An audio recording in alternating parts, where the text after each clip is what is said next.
Want to take a ride?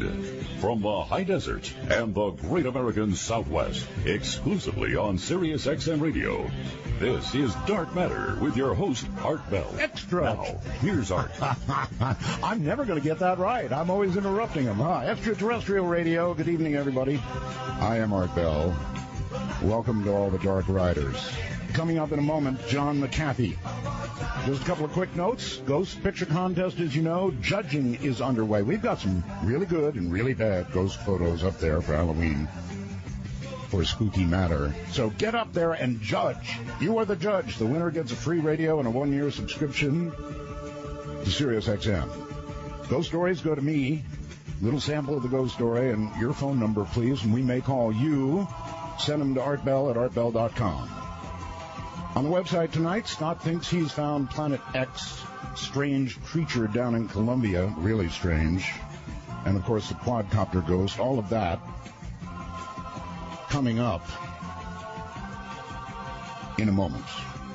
Well, all of that's coming up actually right now, but in a moment, John McAfee. John McAfee was born in the United Kingdom, raised here in the U.S., has been employed by NASA's Institute for Space Studies, UNIVAC, Xerox, Computer Sciences Corporation, and Lockheed. While employed by Lockheed in the 80s, McAfee received a copy of the Pakistani brain computer virus and began developing software to combat viruses. In 87, he founded McAfee Associates, a computer antivirus company. Around 2 years later, he quit Lockheed and began working full-time at McAfee Associates. He remained with the company that he created until 94. He continues his entrepreneurial ways to this very day with various tech-related ventures, including one of the latest, D-Central. I love that name, D-Central. A pocket-sized device that would, in theory, make it difficult for governmental agencies to snoop on your online activities by creating so-called floating networks. I would assume included in those would be the big NSA guys. All right, so John McAfee coming up, and I'd like to start a program for him to perhaps admit some personal shame. Well, let me phrase that. Admit that he murdered in cold blood any number of computers with his antivirus program. How about it, John? Well, hello, Art. That was quite an introduction, sir. I thought it was heading in a different direction, which is fine with me. I'll talk about anything. You see, that gets my guests' adrenaline going at the beginning of the show. You bet. No, I want an answer to the question, actually. I had McAfee antivirus, and you know what, John? When you wrote it in the beginning, it was good. It really was good. But I kind of found that it did a lot of strange things after a while. It kind of got, I don't know, like a spider web into the computer. It was everywhere. Well, it's a very intrusive program these days. It's sort of like the corporation which grew with it.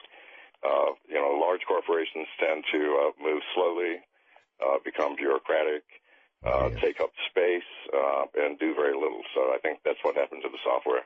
Same thing. But when I first founded it, we had 87% of the world marketplace, and it was a very efficient and fairly good program. It was. I've had nothing to do with it for over 15 years, so I can't be blamed. On my guest section of the website tonight, I have posted the McAfee Guide to Uninstalling McAfee Antivirus. And it's for adults only, by the way, folks. So be very careful who you show this to, but it's hilarious, and it demonstrates the kind of suffering that John was going through down in Belize, right, John? That's correct. I did that because the mainstream press had such fun, attaching names to me: paranoid and gun-toting, womanizing, drug-taking. So I thought, well, why not? I'll just make fun of all of that and myself at the same time. Actually, John, that works. People used to call me up and say I was in the CIA. I finally gave up denying it, so I started admitting it. Well, why not? Why not? It's easier. If you wear the labels proudly, they change character. So that's what I did, and it seems to have done fine by me. Well, it leaves them speechless, which will do. All right. So I do want to ask you about everything that happened. I really did follow your case carefully down in with what was going on in Belize, John. As much as you can tell me about the Belize part of it, tell me. Well, I moved to Belize 5 years ago. It's almost 6 years now, because it's a very beautiful country. It has one of the most spectacular seacoasts, the second largest barrier reef in the world, and great jungles. I did fine until I moved into the interior, which was very foolish on me. And I did what a lot of Americans do. I think, even subconsciously, if we don't think we're arrogant, I think subconsciously we are.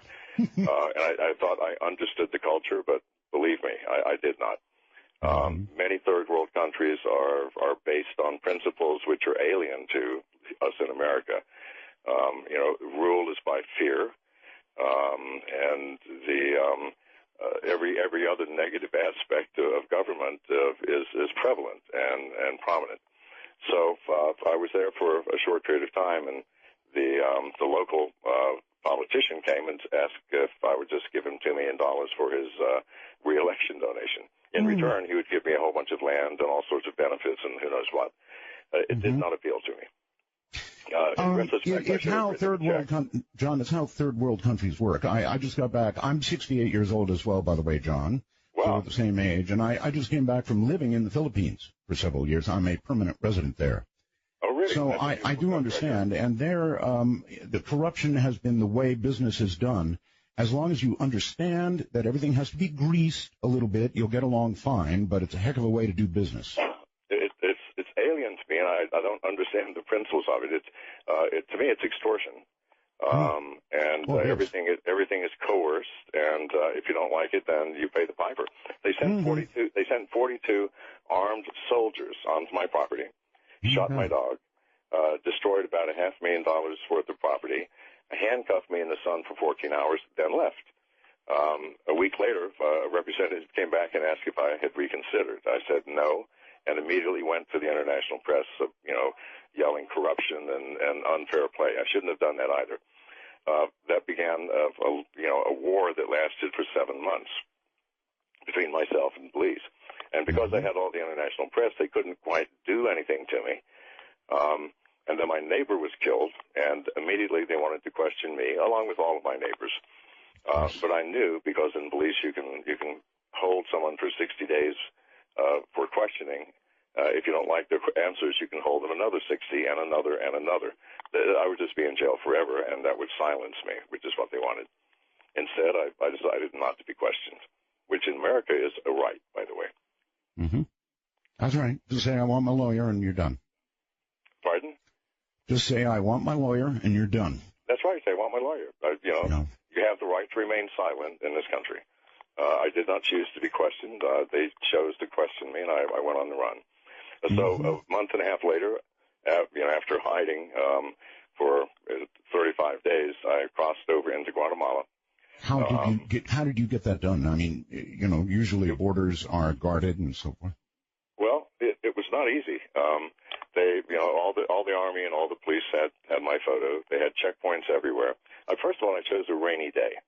In Belize, as in much of Central America, if it's raining, police do not get out of their car or out of their office.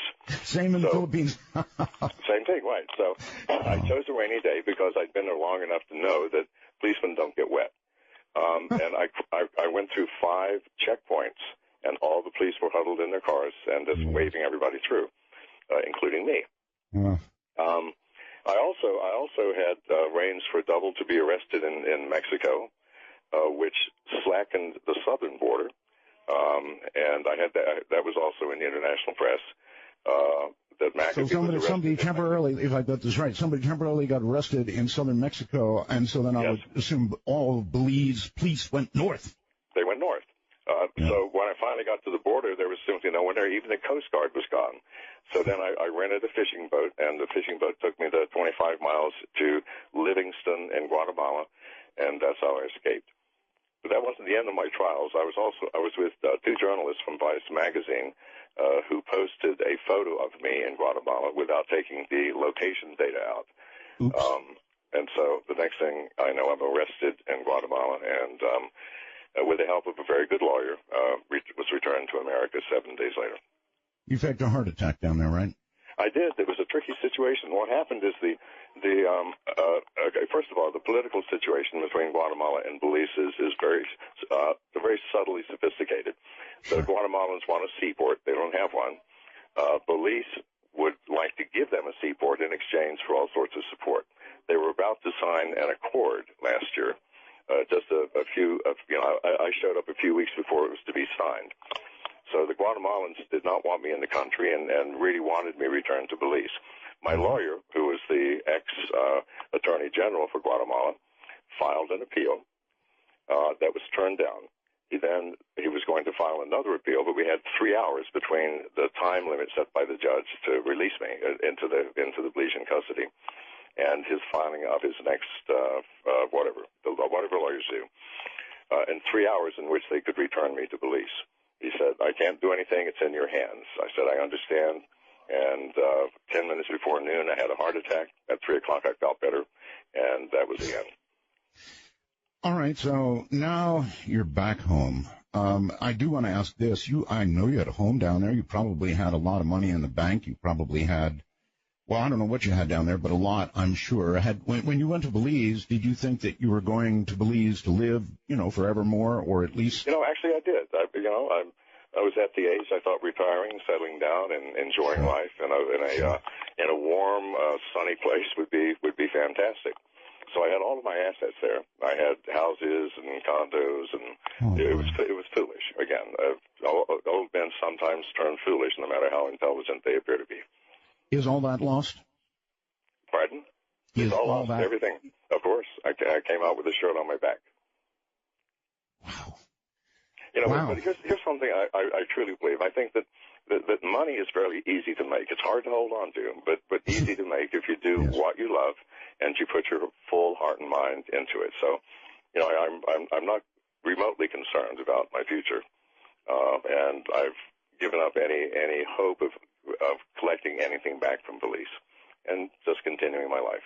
There is no possibility Belize can come and get you somehow, right? Well, I mean, not legally, of course. Again, I'm not charged with anything. In America, I'm a good tax-paying citizen. In fact, I paid way more taxes than most people, I'm afraid. And there's no reason for America to do anything.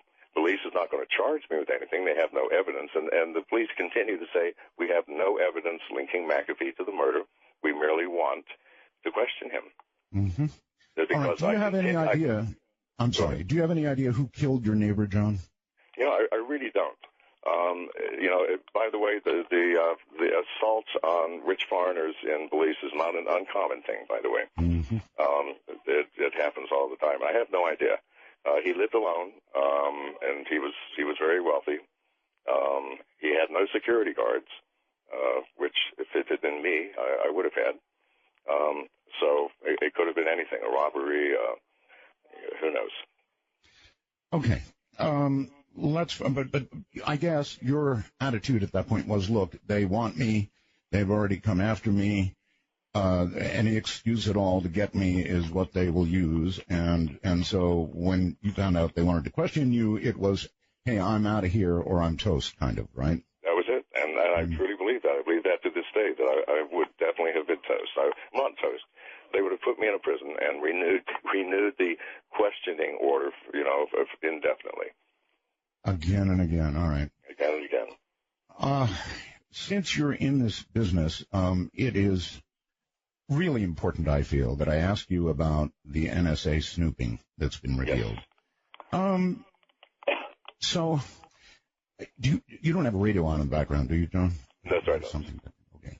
I'm hearing some sort of echo. That's weird. Anyway, NSA listens to virtually everything, emails, phone calls, I guess everything, and it seems like such a Fourth Amendment direct violation to me that I thought I would get you to comment on it yourself. How do you feel about it? Well, first of all, Art, it's not just the NSA. Keep in mind there are 17 covert agencies within the U.S. government. There's the NSA, the CIA, the FBI. There are the various Army intelligence operations. And believe me, if one is spying on us, do you think the others are not? Of course they are. And so the issue goes way beyond just one agency that seems to be a rogue agency, because they're no more rogue than any other. They have the technology, so does the CIA. They have the need, they think, so does the CIA and others. So I believe it's more widespread than we know. know. We know about the NSA because of Edward Snowden. We need a like person in all the other agencies, and I think the truth will come to light. So the problem is magnitude. It is magnified by the number of agencies that I believe are snooping on us. Number two, let me ask about Snowden before it gets away from me. Yes. The obvious, always asked question: hero or traitor, or something in between. I mean, if he had done what he did and then just turned himself in and said, "Okay, here, cuff me," would have been one thing. But then off to communist China, off to Russia. Well, here's the issue. I don't think he went to communist China. He went to Hong Kong, which, well, that's true. It is communist China now. It really is, yes. Yes, you're right. So, but here's the issue. He did us all a favor, did he not? The general public. Let's separate government from citizen. Didn't he? He told us something that we needed to know, right? Right. And from that standpoint, he was a hero. Now, having done that, what would you have him do? I mean, the government would, of course, want him to turn himself in. But as someone who's done me a favor, I just wish him well. It's hard to say. For the law enforcement agency, well, he's a criminal. But he did a heroic thing. And I'm guessing he would have been questioned for many cycles of 20 hours. I'm sure he would have been, and it may not have been pleasant. And in spite of all of the Geneva Conventions that the U.S. has signed, I do not believe that torture is absent within our government. So, in any case, I wish him well. It was a mistake going to Russia, however. I would not have done that. Right. Okay. Let's see where to go with you now. There's so much. Well, you're working on something that, if it works and if you're allowed to market it, would thwart agencies like the NSA and, as you mentioned, perhaps many others, from spying on us. How far along are you? Well, we're pretty far along with the design. You mentioned something about, will the U.S. allow me to make it? That's a very, very deep question right now. Keep in mind that there are many rationales that the government uses for stopping progress. One is, well, it could be used for ill will. It could be used by criminals. It could be used for negative purposes. But that's true, because if it's that secret, then criminals could use it to pass criminal information. However, people use the telephone for the same thing. We don't get rid of telephones. Right. It's questionable, but the world is large. If I can't sell it here, I'll sell it there. So. I think you'll be able to sell it everywhere, black market or otherwise. It'll get out there. Right. But I think it's needed. I mean, it annoys me to think that everything that I do, everywhere that I go, even in the privacy of my home, perhaps, that someone could be watching me. I mean, that simply is not a pleasant situation for the American citizen to be in, and we're all in that situation. Well, we are. And in fact, is it not possible, John, to remotely turn on cameras, perhaps in computers, perhaps in telephones, or whatever? In other words, are our gadgets possibly our enemies? Well, of course. In fact, it's very trivial. And anyone can buy keystroke logging software, which is software that if you could surreptitiously put it on someone's computer, it will then quietly monitor every keystroke that the user puts in.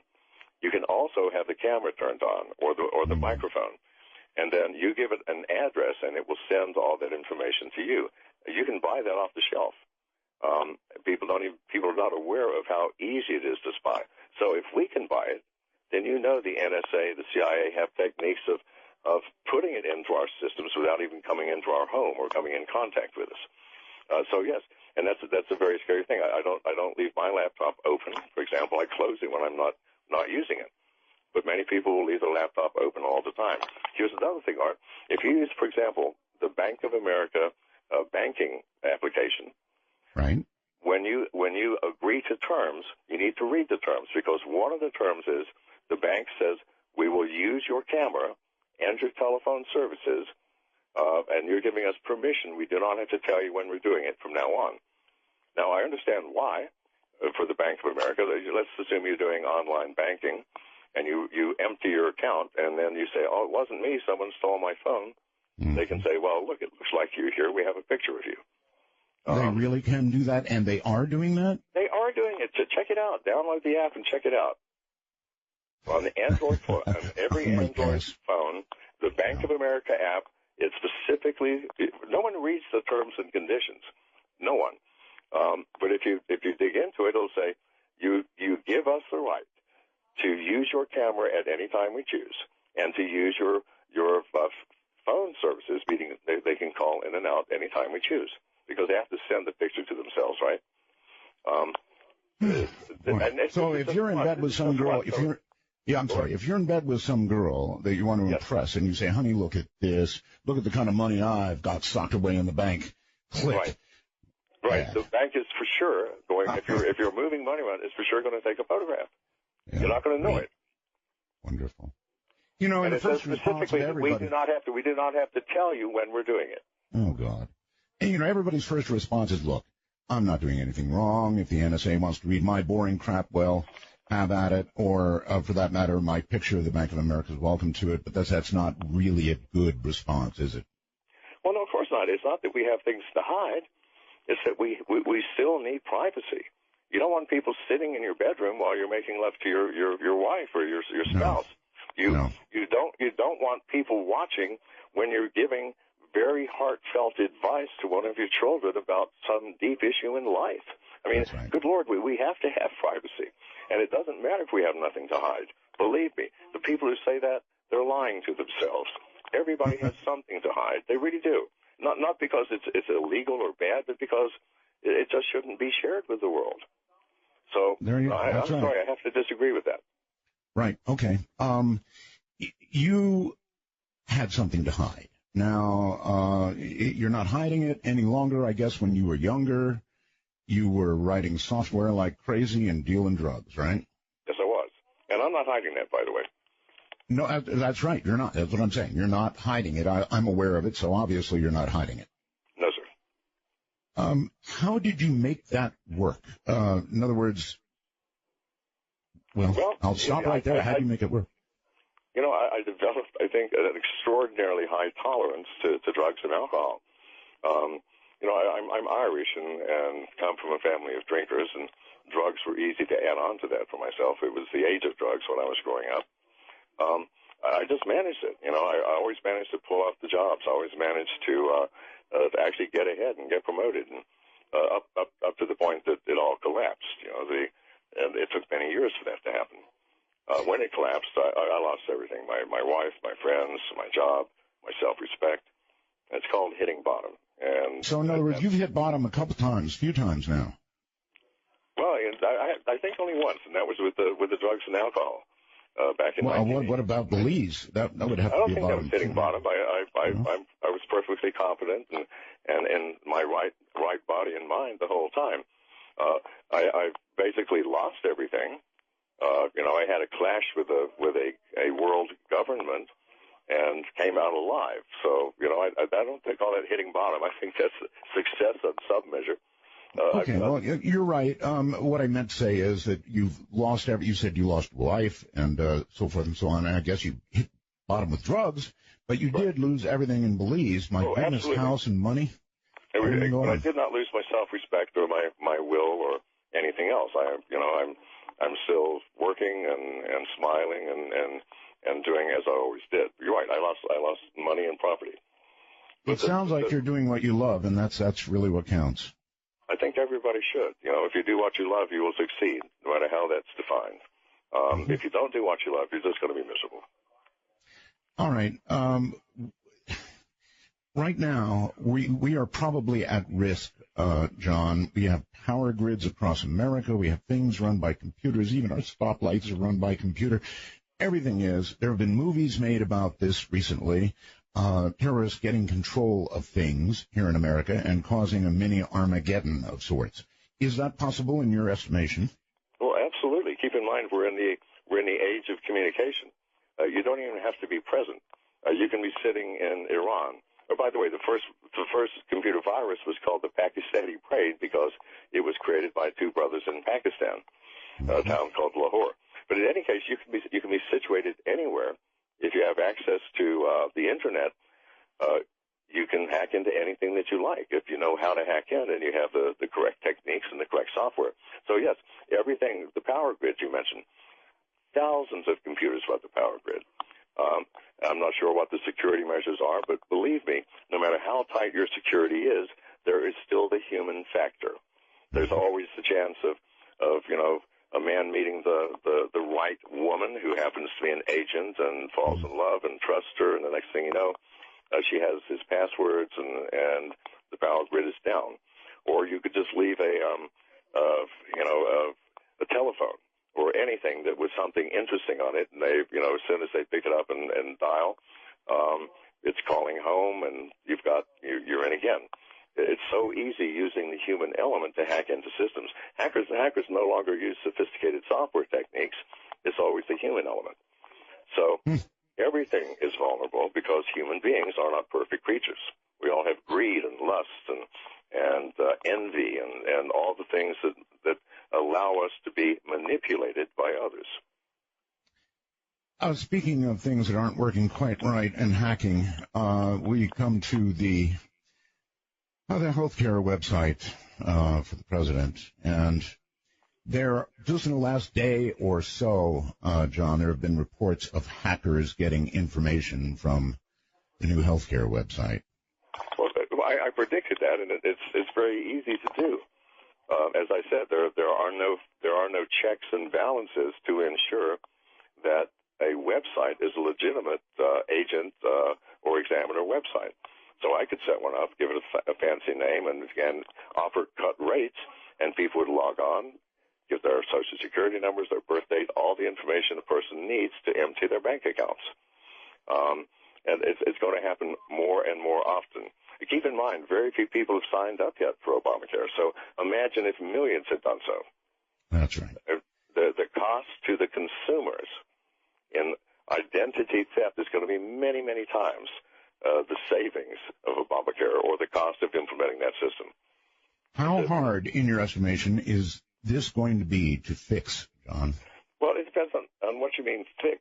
A person could make it run in a couple of months, but that's not fixed. It will be so full of holes that the security will be even worse. The architecture is simply not sound. The basic structure of the software is not sound. It needs to be thrown out and start over. But the administration said by the end of November we'll have it up and running. Well, sure, that would be easy to do if you have a system that doesn't crash and allows you to log on. However, it's going to be so easy to hack that a child could do it. It sounds as though you should be employed by the administration. I suppose that's probably not going to happen now, but sounds like you could fix it up. Well, possibly. It's not a job I would take, though. It would be nightmarish. The political problems, the time schedules, it's simply not something I would like to do. You mentioned the architecture. It's my understanding the site downloads a very great deal of information to you, which is a bulky, difficult thing to do, particularly with a lot of people's Wi-Fi connections or whatever. It just doesn't work very well. No, it's absurd. It's like trying to force the ocean to empty itself through a 1-inch drain pipe. It just simply can't happen. And it didn't have to be that way. They did that so that the processing, in other words, you needed fewer computers on the government server side to do the work because they're using your computer to do work. But that's a tiny savings compared to the tremendous loss that you get by having all the data transfer. It's actually called a denial of service attack when a system is flooded with so many requests that it cannot respond, and it's doing it to itself. It's very bizarre. By the way, is it being helped? Do you know offhand? In other words, is there an external denial of service attack going on in concert with the poor coding that has happened that's causing this? To my knowledge, no. I mean, the only people who would do that are groups like Anonymous, the Anonymous Hackers Group, and they always announce the fact. So I don't think so. They don't need to because it's thrashing itself. I've never seen anything quite like it. From a programming standpoint and an intellectual standpoint, it's quite fascinating, but it's not workable.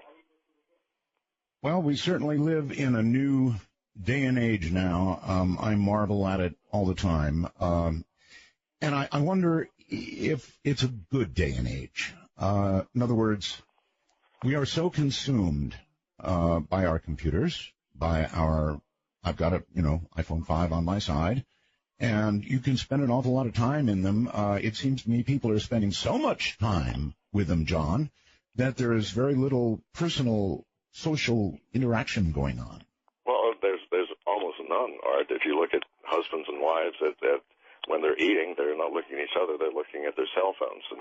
And even in bars, where there's usually good cheer and laughter and storytelling, I've walked through some that the entire crowd is looking at their cell phones. I mean, you could pick everybody's pocket or walk behind the counter and steal the cash and no one would even notice. This is not healthy for our society and not healthy for the individual. How to fix this, I do not know. But people will text someone that they could easily talk to. Even somebody on the other side of the room, it's incredible. Right. It's very strange. So this needs to change, or we will become so isolated that life will become totally different than you and I know it. Listen, I'm intensely interested in what you are developing to try and thwart those who would look, listen, and otherwise intrude into our lives. How close to being done are you? Well, we'll have a prototype in about 6 months. A prototype meaning proof of concept. Mm-hmm. It will be probably a year before we start selling. And it will be a hard sell because the first person to buy one can't use it because there's nobody else who has one. So we need, a fairly good peppering of devices in any specific area for it to be useful. But I think that will happen fairly quickly. And is this kind of a modern PGP? Yeah, it's more than just private. It's pretty good privacy is sort of an encryption algorithm. Mm-hmm. But this is an encryption algorithm and a network which is not defined. It's completely undefined and changes constantly.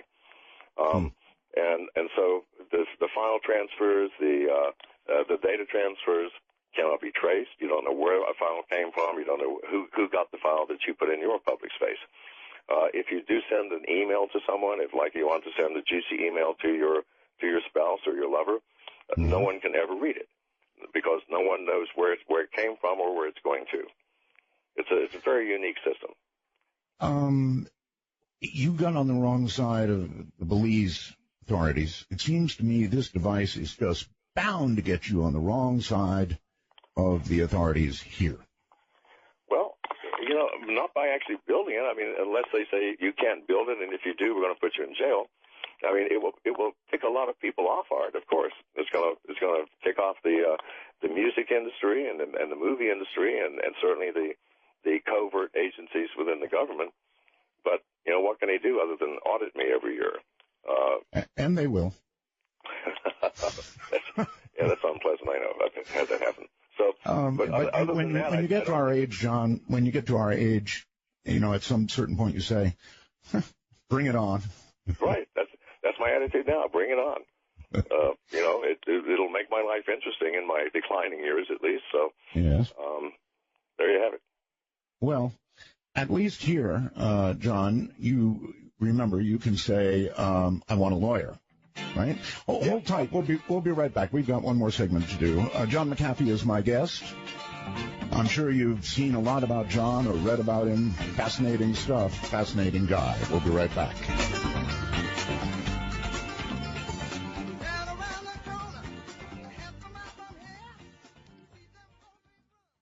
Actually, not just yet. My guest? Yeah. Is John McAfee. Really a cool guy. I wish we had more time with him. John, I'm going to ask you a question that you might want to consider really hard as you answer, because I'm not sure of the answer myself. When I was a child, I could have answered this easily. The question is America now, in your estimation, the greatest country in the world or not? Well, that's sort of putting me on the spot here. Yes. It was certainly the greatest country in the world when I was a boy, without a shadow of a doubt. That's how I feel too. It was post-war America, and large cars with fins, and everything was possible, and the world was infinite. It has certainly changed. You know, is it the greatest country in the world? I don't have much to compare against. It is certainly preferable to Belize. But I think we've lost a lot. We've lost our competitive edge. We've lost privacy. What we've gained is fear. We have lost a lot of personal freedoms. We used to be able to get on an airplane and fly wherever we wanted and get off. Now you have to get halfway undressed and stand in line to be scanned. That's right. The country was founded on the principle: give us your poor, you're disenfranchised. Now it's impossible for someone to get into America if you're from outside the country. It's changed. It's different, and it's not comfortable for me. That's the best answer I can give you. Well, I guess I can read pretty carefully between those lines. Do you think that it would be a good idea for the American people, when they're young, to, for one reason or another, get the hell out of the country for a while and experience another country before coming home? Yeah, absolutely. And that's one of the things that we do less of than almost any other developed country is travel. You know, of course, America is a large, beautiful place, and there's a lot to see here. Grand Canyon, Rocky Mountains, 2 oceans. But really, until we see how other people live in their daily lives, the way their governments are structured, their transportation system, their food, we can't really appreciate or disappreciate our own country. And also, when Americans travel, unlike other countries, we expect everybody to be American and to speak English, right. and to accommodate to our needs. But the world doesn't work that way. The Japanese don't come over here and expect us to speak Japanese. Neither do the Russians or anyone else. They take the good graces to learn the language and try to speak it, no matter how poorly. We don't do that. We have an arrogance which is not deserved. Do you think we've become soft, John? You're the same age I am, so you can kind of look at it and judge for yourself. I go back to Philippines. That's where I was.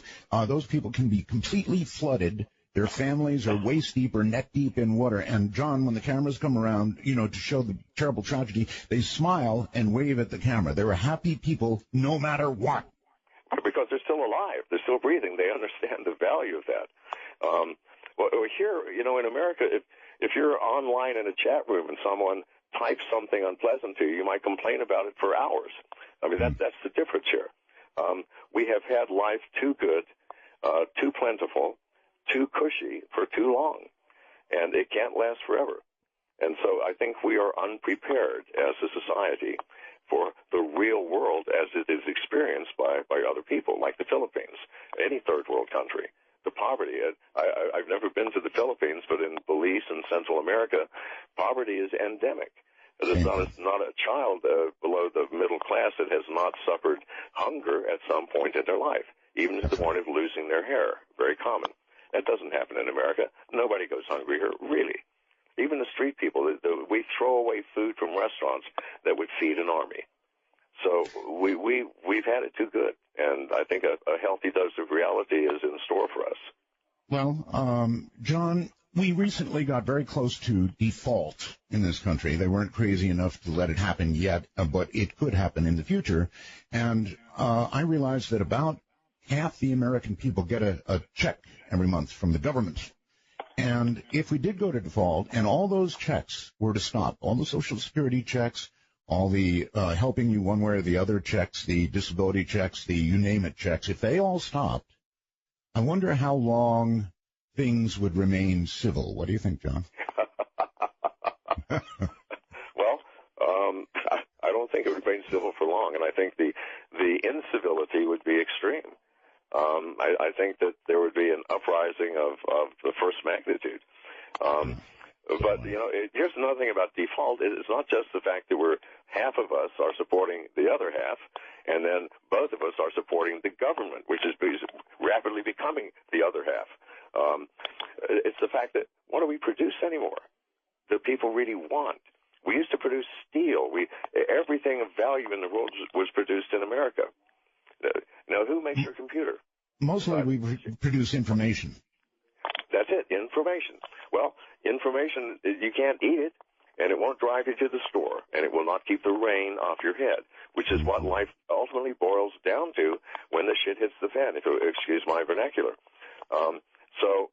Right, we do produce information, but the real production, the building of goods, the manufacturing of things that we need, it's not elsewhere. I wonder how Americans are going to take it when they begin seeing the headlines that China is now number one in this and number one in that, and so forth and so on. I think not well. Well, I tell you what. Did you see the Olympics in China? Did you watch that show? I did indeed. Now, the opening ceremony, I mean, can you possibly imagine us trying to pull that off? We just couldn't. It was too magnificent, too perfect. It was so beyond our capability that at that point I go, whoa, we better learn Chinese because these people are up and coming. That's right. All right. We're very short on time because that's all you gave us. So I'm going to ask this. You've had a really, really interesting life, John. What would you say has been the greatest joy in life for you? Oh, whoa, that's a trippy one. My greatest joy is in being able to communicate and commune with other people like me, people unlike me, the young, the old, just communing with people. Isn't that what it's all about, really? Can you imagine what would life be if you were in solitary confinement, no matter how big a confinement was, forever? What value would you have? I mean, I know we all should love ourselves, and I do, but we need people. We need to commune. We need to contact and play and have fun with humanity, our own species. And we're not doing enough of that these days. What a wonderful interview. Short, but wonderful this has been, John. I really, really want to thank you for coming on the program, and I hope sometime when you're in a nice, relaxed state, you can give us more time because there's a million questions I could ask. Yeah, I would be happy to, Art. It's just the reason I limited it to an hour is I have so many interviews this week that I don't even have time to sleep. But I would love to do a more extensive interview with you at a later date. Let's do that. John McAfee, thank you. Thank you, sir. All right. Well, wasn't that something? John McAfee is something. He's quite a guy, and I'm sure there will be many diverse opinions out there about Mr. McAfee, but I'm glad I had an opportunity to speak with him. Coming up now, even though I talk about scary things on the show, right? It's that kind of show. We talk about scary stuff. Nothing quite scares me right now as much as Fukushima. I think Fukushima is a possible Armageddon. Not a complete Armageddon, but one bad enough that you'll call it Armageddon. And I will too. Coming up is Paul Gunter. And he is the lead spokesperson in nuclear reactor hazards and security concerns. He acts as the regulatory watchdog over the U.S. Nuclear Regulatory Commission and the nuclear power industry. He is a 2008 recipient of the Jane Bagley Lehman Award from the Tides Foundation for Environmental Activism for his work on nuclear power and climate change. He has appeared on NBC Nightly World News, The Leader News Hour, BBC World News, and Amy Goodman's Democracy Now! He is co-founder of the Anti-Nuclear Clamshell Alliance in 1976 to oppose the construction of the Seabrook nuclear power plant through non-violent direct action that launched the U.S. anti-nuclear movement. Prior to joining Beyond Nuclear, he served for 16 years as the director of the Reactor Watchdog Project for Nuclear Information and Resource Service. an environmental activist, an energy policy analyst. He has been an ardent critic of atomic power and power development for more than 30 years. Paul is a New Englander who was born in Mississippi. He was raised in Detroit, Michigan. Here is Paul Gunter. Hi, Paul. Hey, good evening. Welcome. Thank you. I've really looked forward to being on your show at some point, so I'm really happy that it's happened. I'm happy it has too. And I had another nuclear expert on recently who was a very, very nice guy, but frankly was pretty much pro-nuclear industry. And I almost had the feeling a few times during the interview that if his own basement had been on fire, he would have suggested to me that it was not good, but not all that bad either, and it was okay where he was there in the living room. In other words, he was kind of on their side. And I take it I'm going to hear the other side tonight. Fukushima scares me, Paul. Right. I've been involved with this issue since 1975, and so we've seen steady decline. And, what started out as too cheap to meter is now too expensive to matter. And, what was originally described as the peaceful atom, we have saber rattling all through the Middle East right now, where Iran, who is a signatory to the Nuclear Non-Proliferation Treaty, has said they want to pursue nuclear power for peaceful purposes.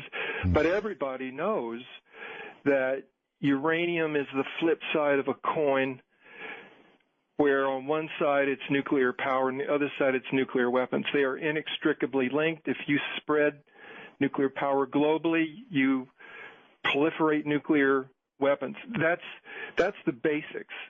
Now we have an aging industry that's wearing thin, it's cracking, it's eroding.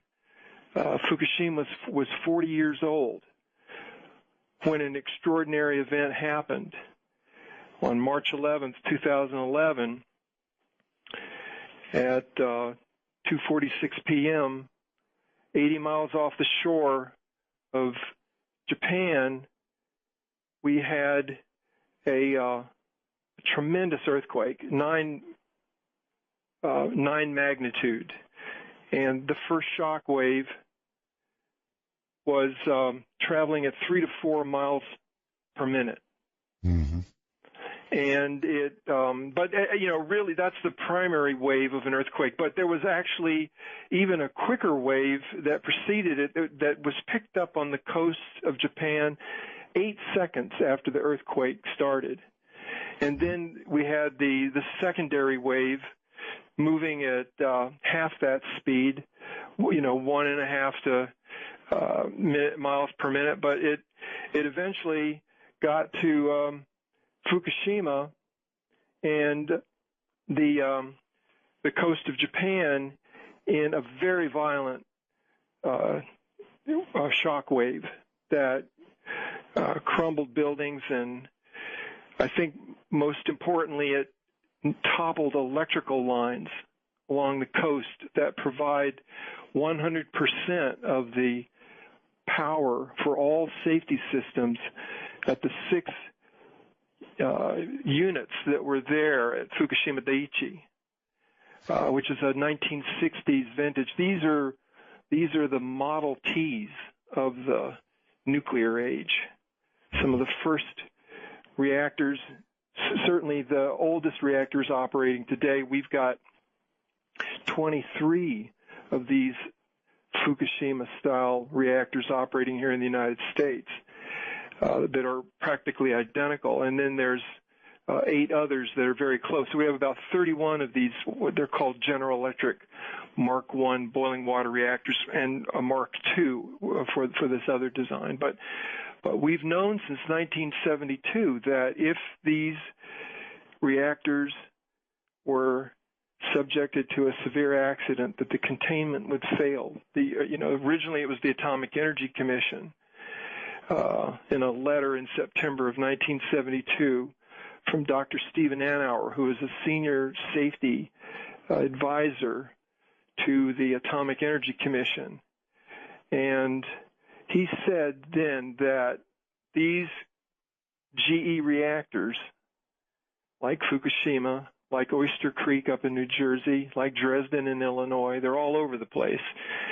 He said that the containments are too small and that they would be subjected to overpressure, over temperature, and fail fairly quickly. And he was told by his boss, Joseph Hendry, that he didn't necessarily disagree with him, but if they carried this forward, it would mean the end of nuclear power in 1972.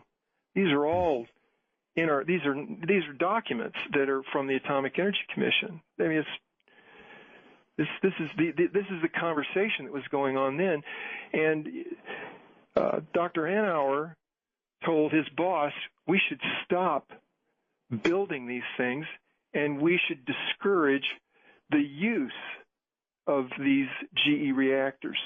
And the answer was? This will spell the end of nuclear power, and they ignored him.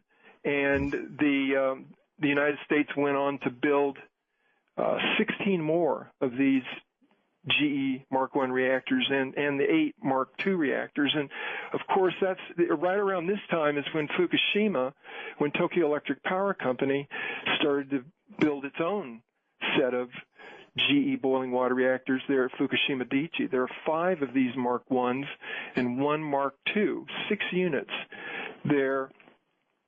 And, typically, this industry is notorious for taking shortcuts, but I think that the one shortcut that everybody regrets and will regret for history to come is that Tokyo Electric Power Company shaved 80 feet off of the bluff that they built Fukushima Daiichi on. So on March 11th, 2011, a 50-foot tsunami came in and broke open the doors to those units, particularly units 1 through 4 into the turbine halls, right, and flooded the electrical systems. At the same time, just a short time after, all the electrical power was lost from the off-site power. Then this tsunami came in and then flooded the electrical systems and drowned 13 emergency diesel generators that were operating in the basement of these. Right, Paul, can you please restate that? The wall was how high? Designed to be how high? It was a 50-foot high tsunami. No. The wall itself was originally designed to be how high?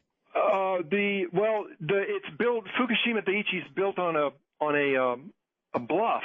Right. And in order to accommodate Tokyo Electric Power Companies to make the machinery to build these reactors easier, to make it easier to pump water, to make it less expensive to provide the cooling system for these 6 reactors, they shaved 80 feet off of the bluff, and they brought the reactor down. They removed the natural tsunami barrier that was there, and they predicted in this cost-benefit action, so that they could shave some costs off their construction. They predicted that the maximum tsunami would only be 10 feet tall. Now, we've got those kinds of assumptions. If that 80 feet was still there at the time of the tsunami, would that plant have withstood the earthquake? Very, very likely. Wow. The tsunami would have been below. But, I mean, it was still, we don't, again, Art, we're not quite sure what initiated the whole accident. That's still being studied, will be studied for decades. But it's going to be lack of electric power, right? The loss of off-site power, there could have been large break pipes in the facility from the earthquake. But the killer was when that tsunami came in and wiped out the backup emergency diesel generators. They only had 8 hours of backup from battery systems. I mean, there are backups to backups to backups in nuclear power. Apparently not quite enough. These failed within the first day, and on March 11th, at least we know Unit 1 uncovered the reactor core. The water level dropped and exposed the top of the reactor fuel. And then the zirconium cladding that makes up these fuel assemblies, it's a very strong alloy. Mm-hmm. But if you powder zirconium, that's flash powder for flash bulbs. It's used in high explosives. If it catches fire, it burns with what they call an exothermic reaction, so that it can chemically separate out water into an explosive environment of hydrogen and oxygen, and it just looks for a spark at that point. So when basically it started out when they lost the off-site power. We had a condition called all control rods in, or SCRAM, as it's referred to in the industries. And they were scrammed right away. They were scrammed within seconds. Okay. It worked, is according to plan and design. And so they began shutting down, but you don't just shut down a reactor like you turn off a light. There's tremendous amounts of heat, residual heat, even after the control rods have inserted into these reactor cores. You have to remove that heat, otherwise you begin this fuel damage. And once the pumps and motors for the cooling system lost off-site power, lost on-site emergency power, and then the lights began to dim as the emergency battery systems were spent, the water levels started to drop quickly, and then the reactor fuel started to overheat. They started generating lots of temperature, lots of pressure, lots of hydrogen gas. The workers were trying to control these conditions, but they were doing it often in a control room that was dark with flashlights. They were bringing in auto batteries from the parking lot to try to plug systems in, and it was a desperate time. And all right, I'll tell you what. Paul, hold it right there. We have to take a couple of breaks an hour anyway. Paul Gunter is my guest, and we're describing, actually, the meltdown. I'm Art Bell, and you're listening to Dark Matter, Raging in the Night.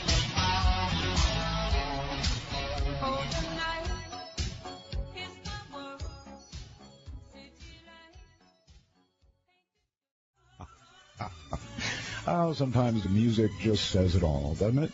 Hi, everybody. My guest is Paul Gunter, and we are discussing, I don't know what we're discussing. A possible Armageddon, something going on Earth right now. Yes, there was a 9-point earthquake, and yes, Fukushima, the Daiichi nuclear plant at Fukushima, or plants actually, melted down. The China syndrome stuff. It really actually melted down. And I don't want to interrupt you, Paul. You're describing the process. And not only would I like you to describe the whole process that occurred, but keep going and virtually in process bring us up to date with where we are with Fukushima now. And we've got plenty of time. This is a long-form talk radio, so I want the details. So we were at the point where we were melting. Well, Art, first of all, I want to really express my gratitude for being on your show where the guests aren't reduced to sound bites. I mean, we actually have an opportunity now to discuss and illuminate the complexity and the long history. I mean, Fukushima did not occur by some extreme natural event. If you go back to the Japanese Diet, the Diet being the Japanese Congress, they did a report on Fukushima Daiichi, and they called it a man-made disaster that resulted from the collusion of government, regulator, and industry to advance the financial interests of the nuclear industry, and that they're in Japan. They coined the term nuclear regulatory capture, which I find eerie because that acronym is NRC, which is like, our Nuclear Regulatory Commission. And we're, so that accident began not on March 11th, but it began with the capture of the government and the regulator by an industry that is linked to the most powerful corporations that combine military and electricity, and they've done this since the atomic bombing of Hiroshima. The military-industrial complex. I want to drop something in, Paul, and that is, I think I'm typical of many Americans. I recall when Chernobyl happened. I'm 68 years old. I remember it. It was scary. I remember all the poisoning that went on, all the milk. It was horrible. Anyway, I remember Chernobyl. Then years passed, Paul, and I'm also, very much aware of the need we have for power. And I guess Chernobyl began to fade. 3 Mile Island wasn't a full-blown disaster. And by the way, I was within miles of 3 Mile Island when that happened. And I recall the lies they told.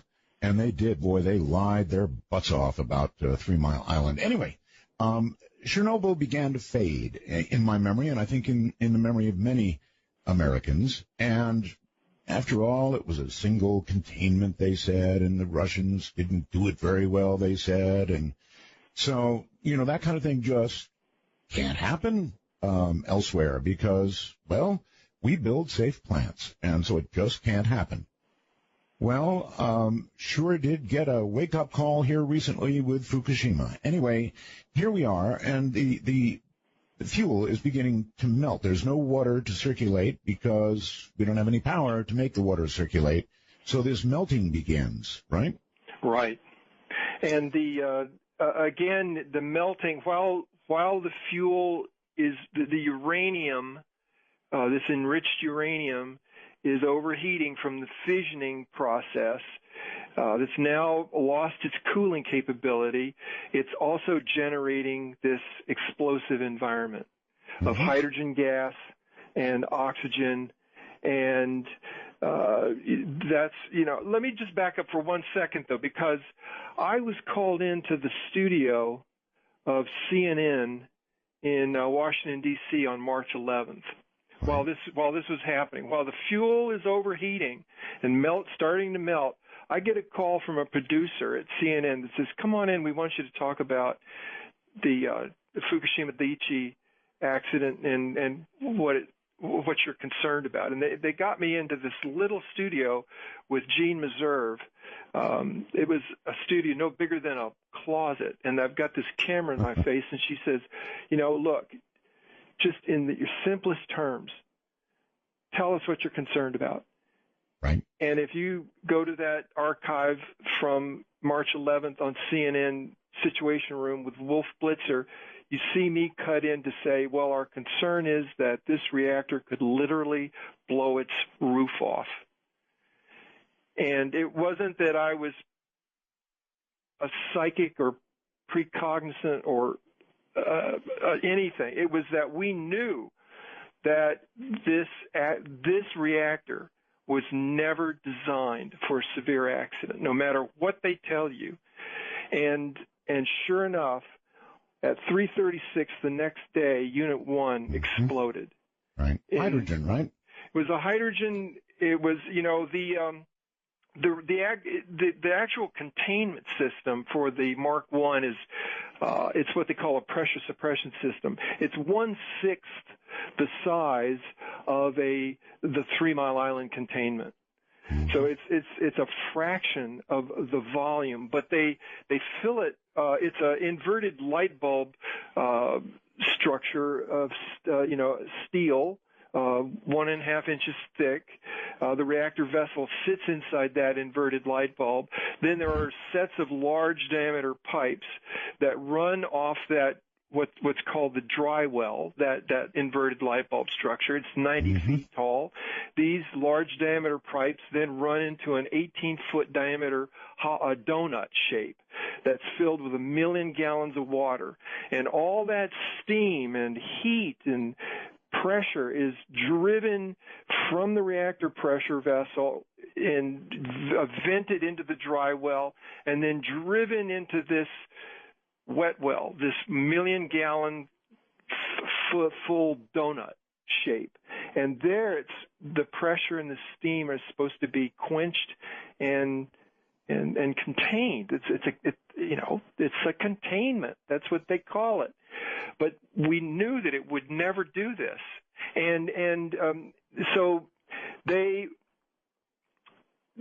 lost power. They overheated the fuel, and then March 12th we have Unit 1 explode. On March 14th at 11 a.m. we get Unit 3 exploding, and then on March 15th at 6 a.m.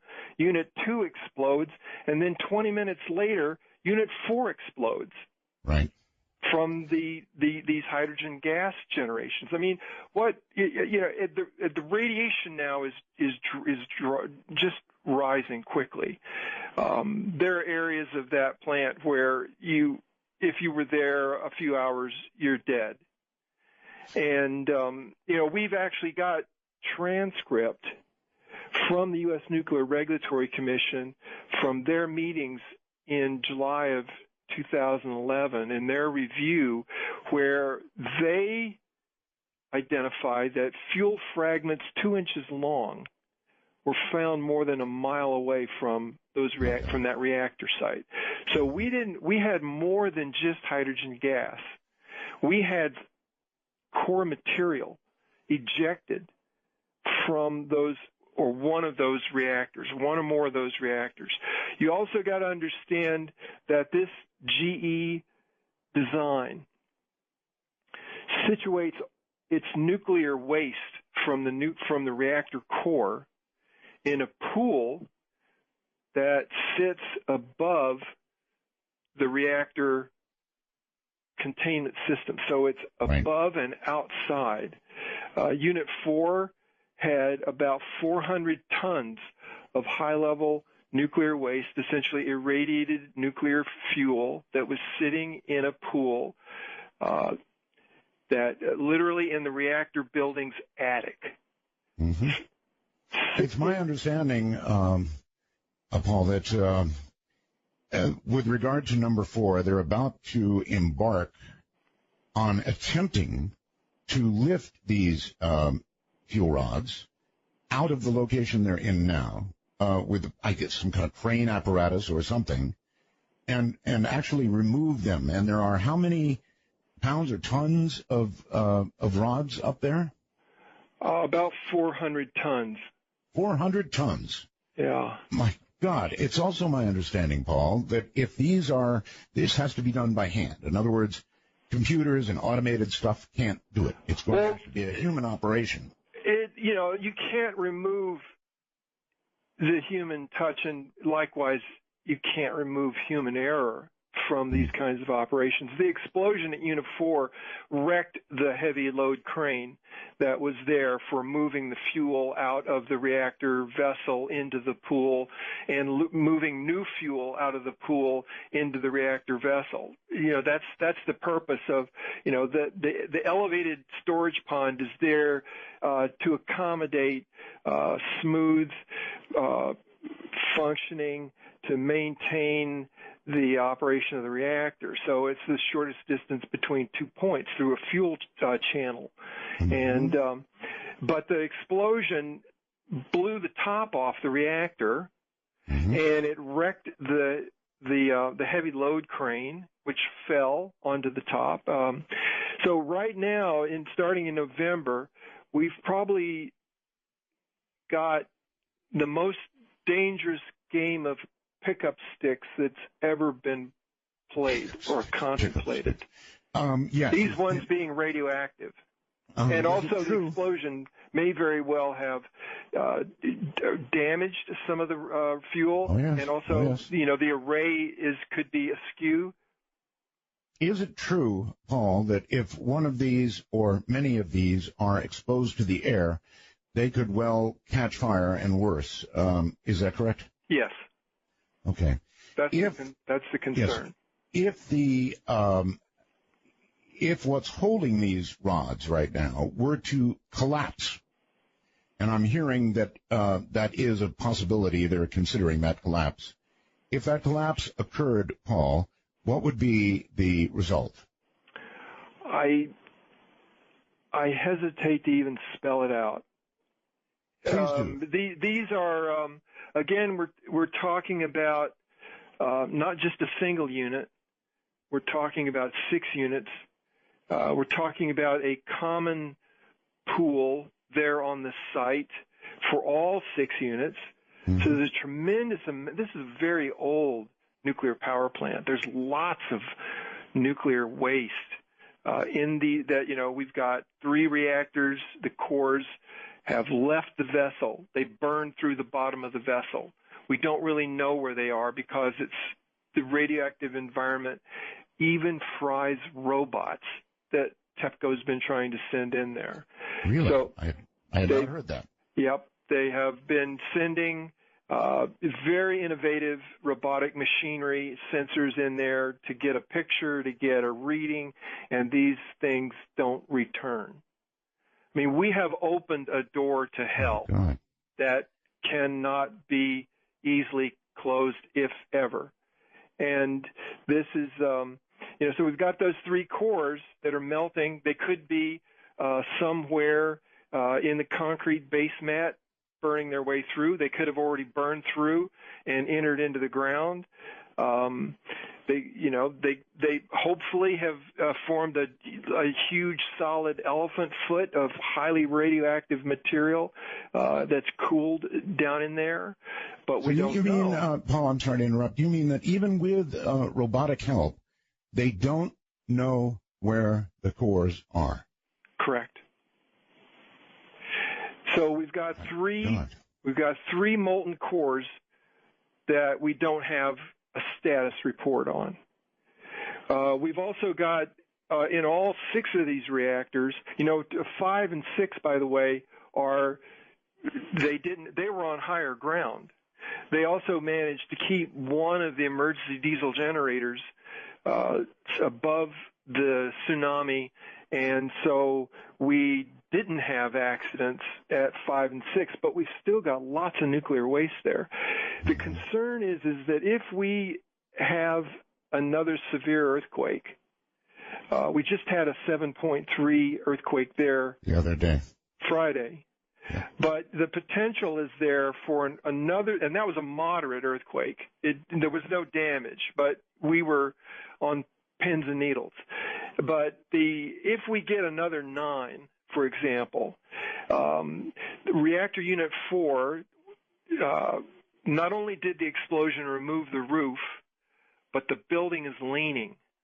It damaged the walls, the support structure for this elevated storage pond with 400 tons of nuclear waste. Right. And it's leaning. And Tokyo Electric Power Company has gone in there and they've engineered, a shoring up operation. But the underpinnings of this incredible amount of nuclear waste is damaged. And there's no patchwork that's going to remove the risk of that building collapsing and all of that nuclear waste then falling out onto the ground, catching fire, burning in an open atmospheric pall of radioactive material that becomes that prohibits any further human activity on that site. And then you begin a cascading of a deterioration that then involves potentially all 6 units and that common storage pond. And This is the scenario that Prime Minister Nato Khan saw in the early days, where he set into motion the planning process for evacuating 35 million people from Tokyo. It was being contemplated. If that hits the ground and these rods are exposed and they're burning, what does that mean for Japan, and what does that mean for the world? It's all going to be a matter of which way the wind is blowing at that point. This would be ongoing for a long time, right? For a long time. So the winds would blow one way, and then they'd blow another, then another. That's correct. And so something like this could burn for a very long time. It could be permanent. Yes. And so permanent as in hundreds or thousands of years? Certainly, it would. We don't know, exactly. Certainly the consequence would be permanent. But once, even after the fire goes out, yes, in one of these catastrophes, these little fires spread, and they spread like hot particles, microscopic particles that we've already detected through laboratory results in autofilters in Washington and Oregon. People have taken their air filters out of their automobiles and run them through a radiological analysis, and we can see these little specks of radioactive hot particles. And these have been picked up all over. We're talking about a hemispheric consequence. And this is,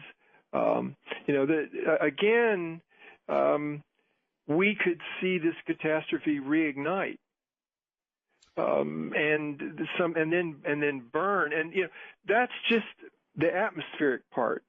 We've also got 300 tons of radioactive water, 300 to 400 tons of radioactive water, literally a river coming off of the mountains above Fukushima Daiichi, flowing underground in an aquifer that then mixes with the radioactive cores that have melted in the basements of these things. And then, TEPCO has constructed a makeshift filtration system that's pumping some of this radioactive water up.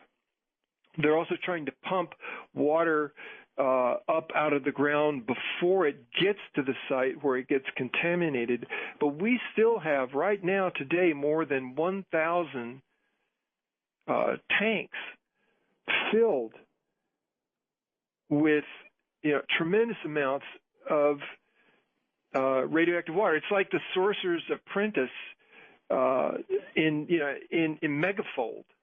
Okay, well, I have heard people on talking heads and even scientists on, as you point out, CNN and elsewhere, who've said, look, yes, it's bad, but you know what? The ocean is big, and there's a very good dilution effect, and there's not going to be that much to worry about. Now, it depends. I'm worried about what's already happened, Paul, and how much radioactivity has already gone into the ocean and the effect of that radioactivity. Right. Any comments? Yes. That contamination has been ongoing since March of 2011, and it has not let up.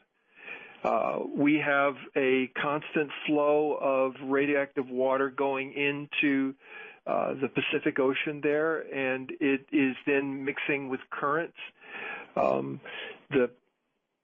Yes, it dilutes, but it also, that's just half the picture. That's the terrible part about this lie that we're being told, because we also know that the plankton in the ocean magnifies the cesium-137 1,000-fold.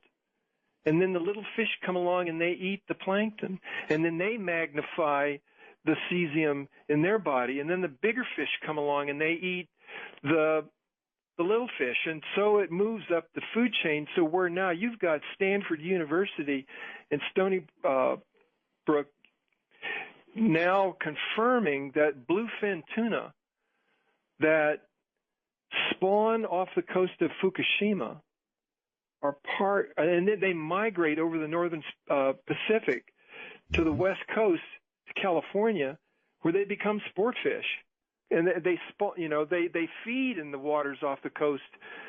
So they're migrating now.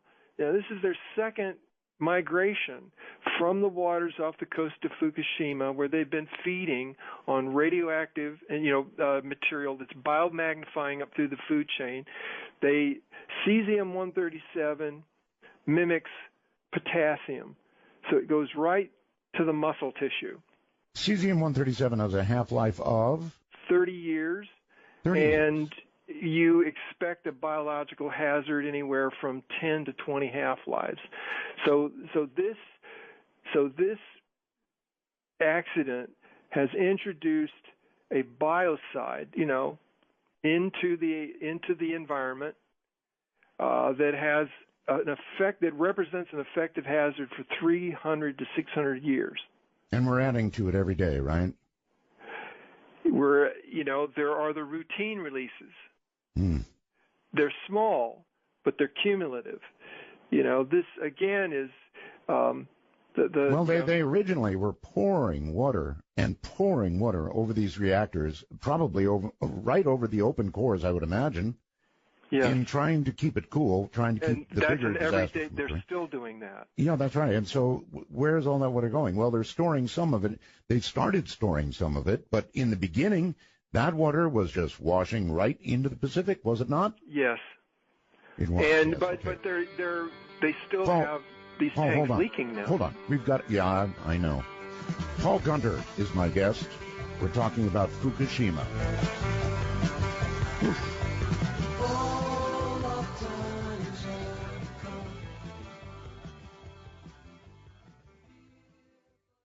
Container is probably shaking a little right now. My guest is Paul Gunter. We're talking about the Fukushima situation. And, Paul, I want to drag you back to get a complete answer to something you didn't answer, and that is, if number 4 comes down and all those rods are exposed to the air and they catch fire, we're going to have an atmospheric situation. So there must be some studies, somebody who has some idea of actually what will happen. Will Tokyo be evacuated? Will Japan be in trouble for 100 years? Will North America be in trouble? I know it depends on which way the wind is blowing, but as I mentioned, it'll be a long-form radio. It's going to be a long-form catastrophe, and the wind will blow in many different ways. Who knows? A typhoon could even come along. So all kinds of things could happen. The question is, how disastrous would that be? Let me put it this way. You started out this conversation mentioning Armageddon, and I've been involved in this struggle for quite some time, but I've never been more impressed by a story that appeared in the New York Times just a few months after the Chernobyl nuclear accident in Ukraine. Mm-hmm. And I'm not. Let me start out by saying I'm not a churchgoer. I'm not religious, but I do have a spiritual sense and particularly a keen awareness of some uncanny prophecies. But there's one that comes out of the story of Armageddon that I think is appropriate to revisit. But it was in the New York Times, where a Russian historian appeared in Moscow. This was before Glasnost and Perestroika. So he starts out by saying, I want to tell you that I'm a very good communist and I'm an atheist, but this is incredible. And he told the gathered media, he held up in his hand, one hand, a Bible. And in the other, he produced a Ukrainian dictionary. He says, look at this. And he opens to the book of the Revelations of St. John. And he reads from chapter 8, verses 10 and 11. And the third angel trumpeted, and a great star fell upon the earth, burning as it were a lamp. And the name of the star is Wormwood. And it fell upon a third of the waters, rivers, and fountains. And it made the water bitter. And many men died because the water was made bitter. And he closes the Bible and he opens the Ukrainian dictionary for wormwood, and it's Chernobyl. And the New York Times then goes on to talk about how people were sitting down to dinner, not just in Russia, Ukraine, Belarus, Germany, Scotland, Wales, to the contamination that was coming in the rain. And you could go to places like Stuttgart, Germany, and the streets would be empty because the people feared the rain that came following the Chernobyl accident. And these are the kinds of proportions that this particular technological catastrophe poses. But there was only one unit involved in the Chernobyl accident.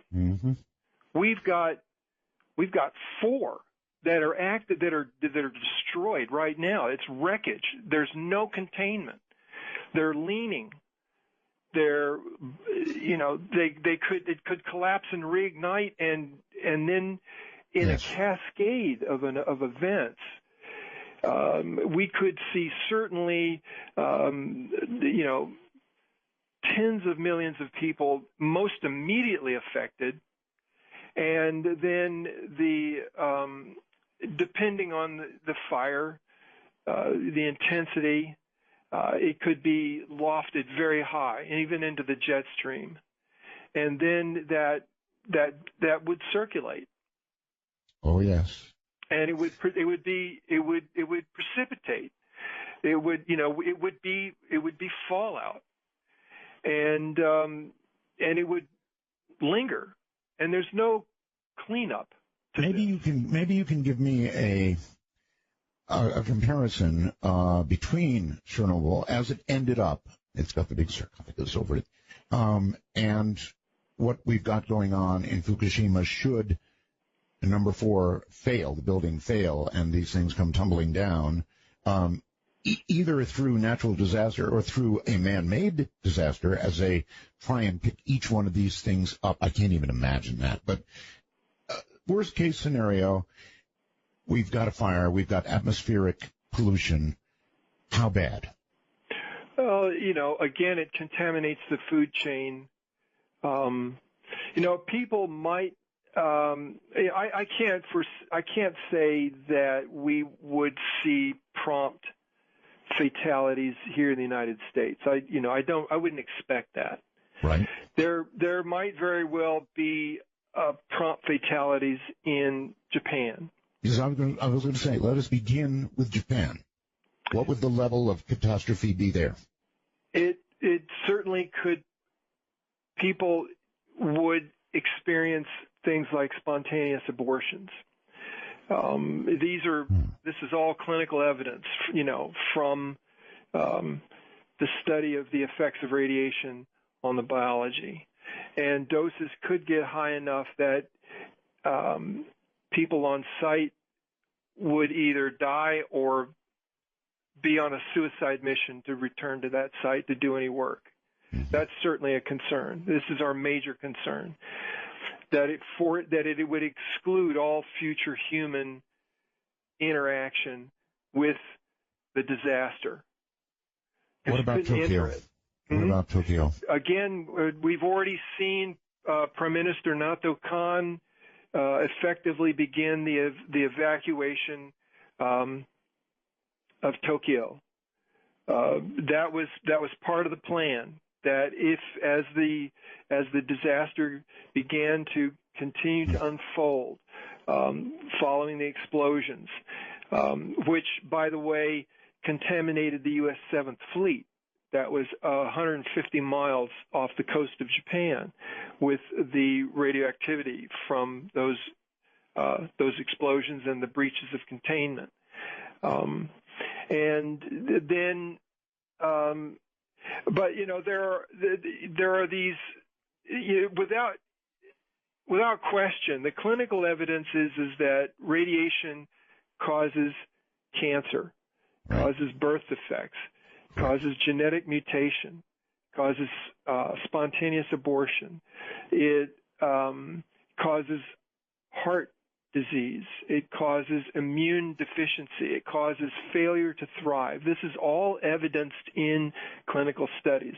But you are hard-pressed to do the forensics on a neutron particle going through your body mass to see if it is killing or damaging or disrupting your DNA. That kind of level, we're still working on that, but we do have cytologists who have recorded the cellular damage from the Chernobyl accident. And this kind of damage can even skip generations without necessarily showing impacts. But when you damage DNA, you have a deleterious effect, which means that you can't necessarily identify it, but it's negative.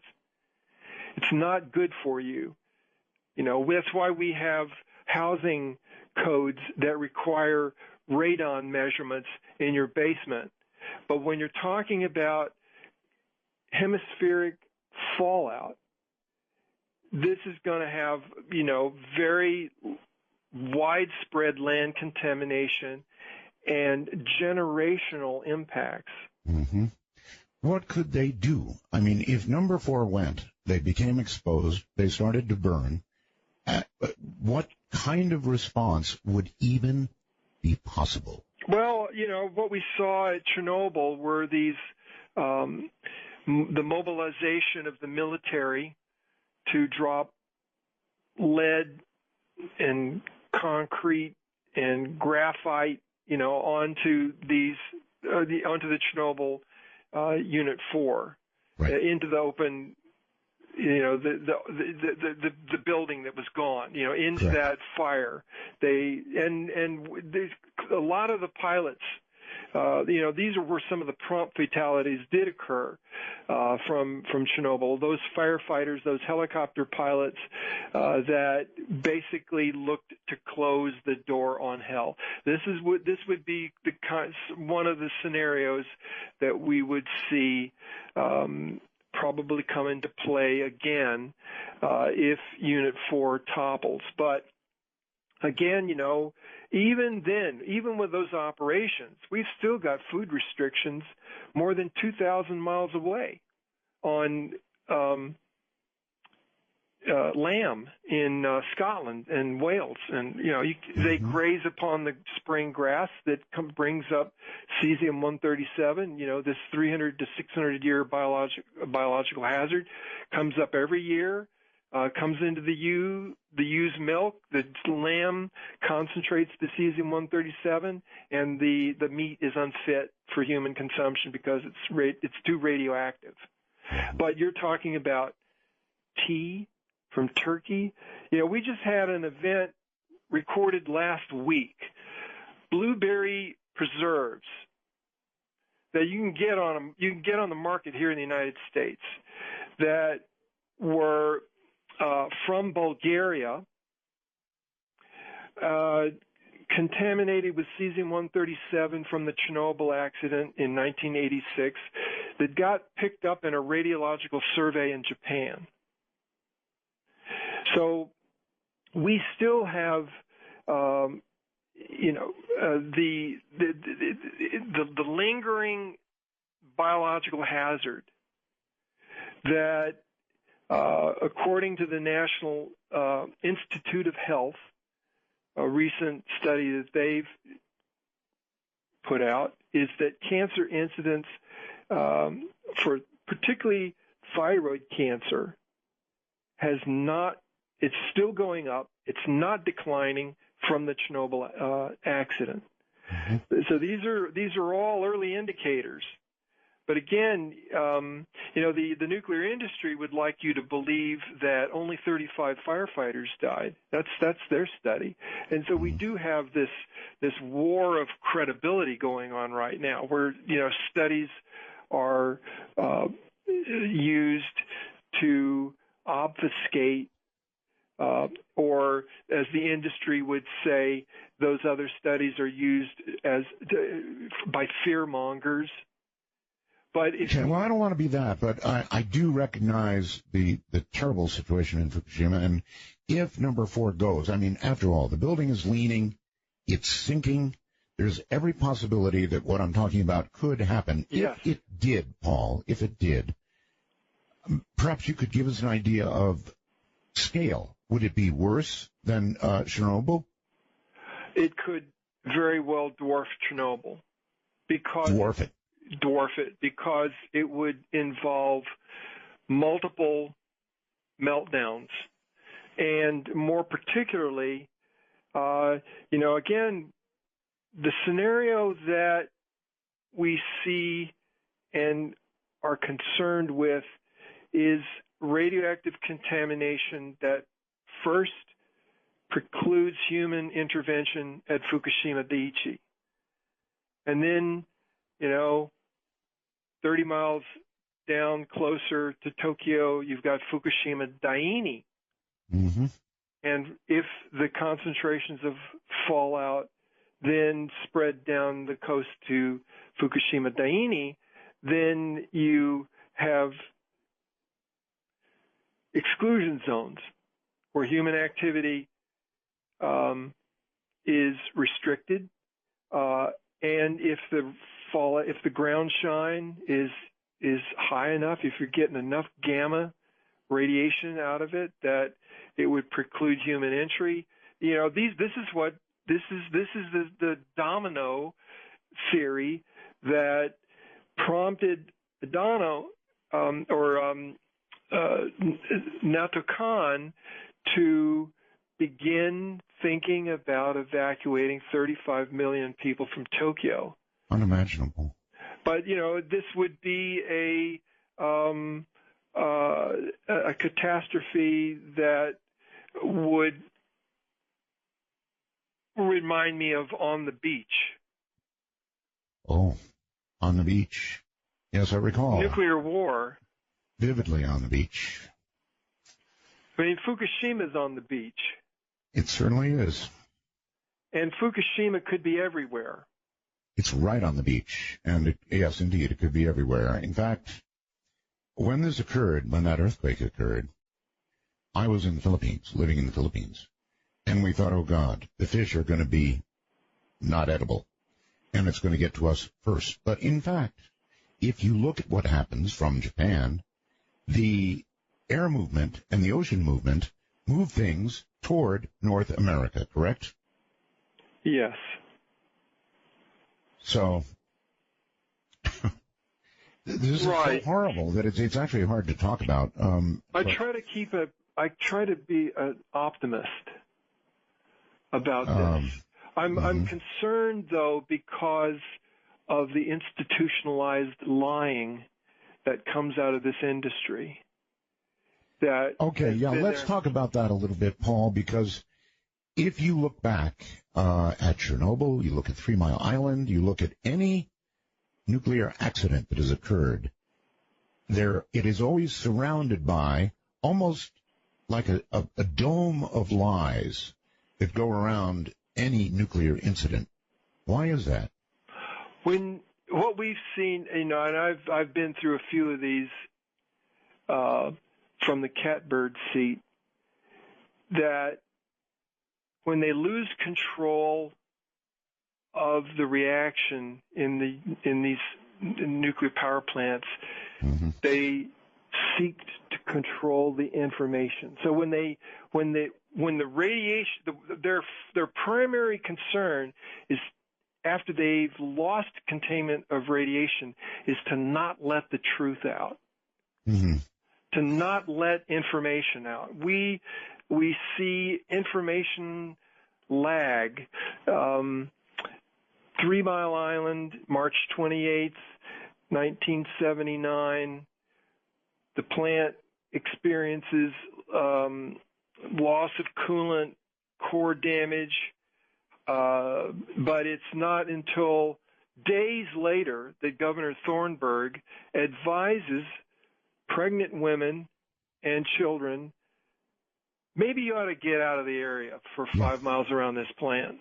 And it prompted spontaneous evacuations of hospitals, staff, doctors, X-ray technicians, 25 miles away.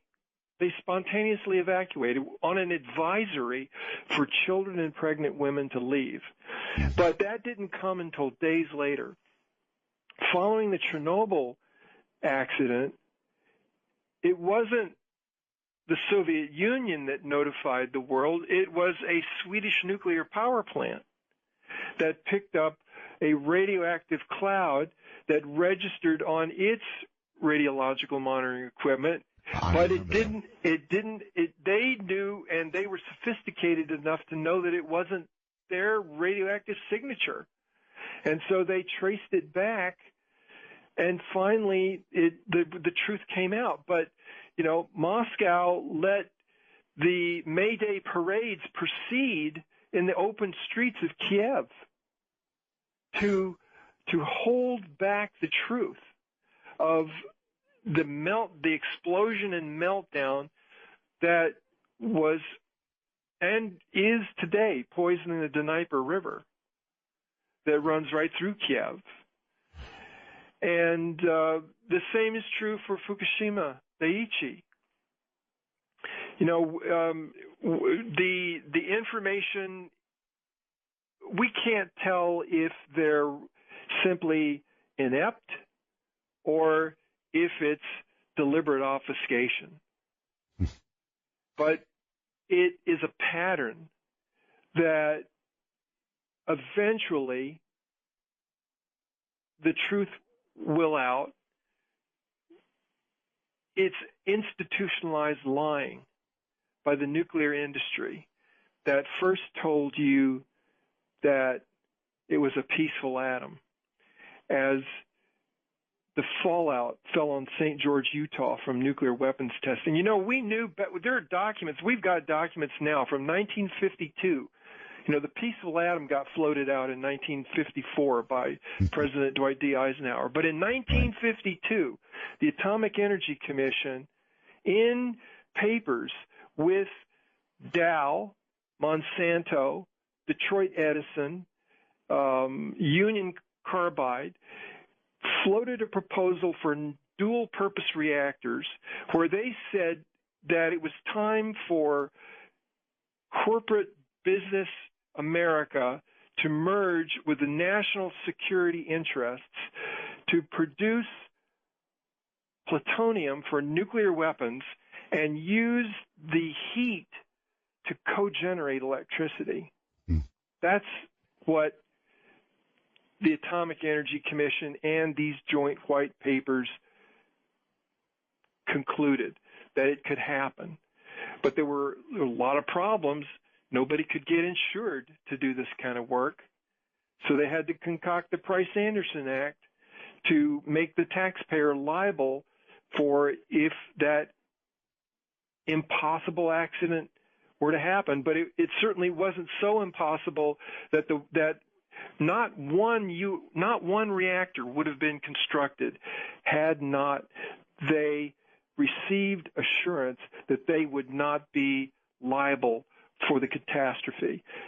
Fukushima right now, it's hard to say, but it's somewhere between $250 and $500 billion in costs after 2 years. Wow. Chernobyl, again, Chernobyl's on the proportions of about $600 billion after 26 years. And so, but the Fukushima accident is still accelerating. And certainly don't think that Chernobyl couldn't rear its head again. It could, yes. If these structures collapse, it will loft the radioactivity back into the atmosphere. If you look at the April... Paul, a quick question for you, Paul. Are you comfortable that TEPCO is going to be able to handle from now until Fukushima is no longer a problem? No, we don't believe that Japan is capable. This should be an international effort. All right, hold it right there. We'll come right back. We've got to take breaks every now and then. My guest is scaring me. Paul Gunter is his name, and we're talking about Fukushima. What a mess.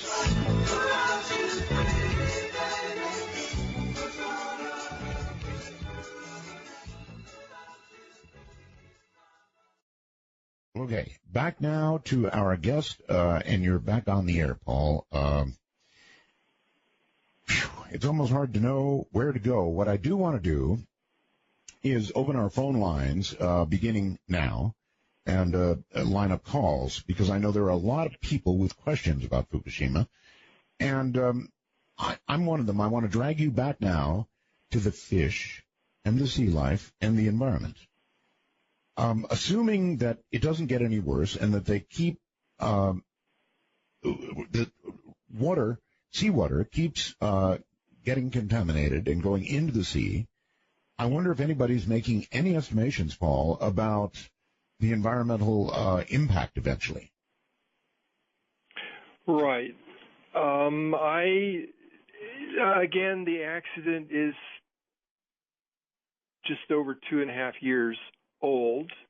Right. And it's still occurring. Right. We have no containment for multiple reactor meltdowns.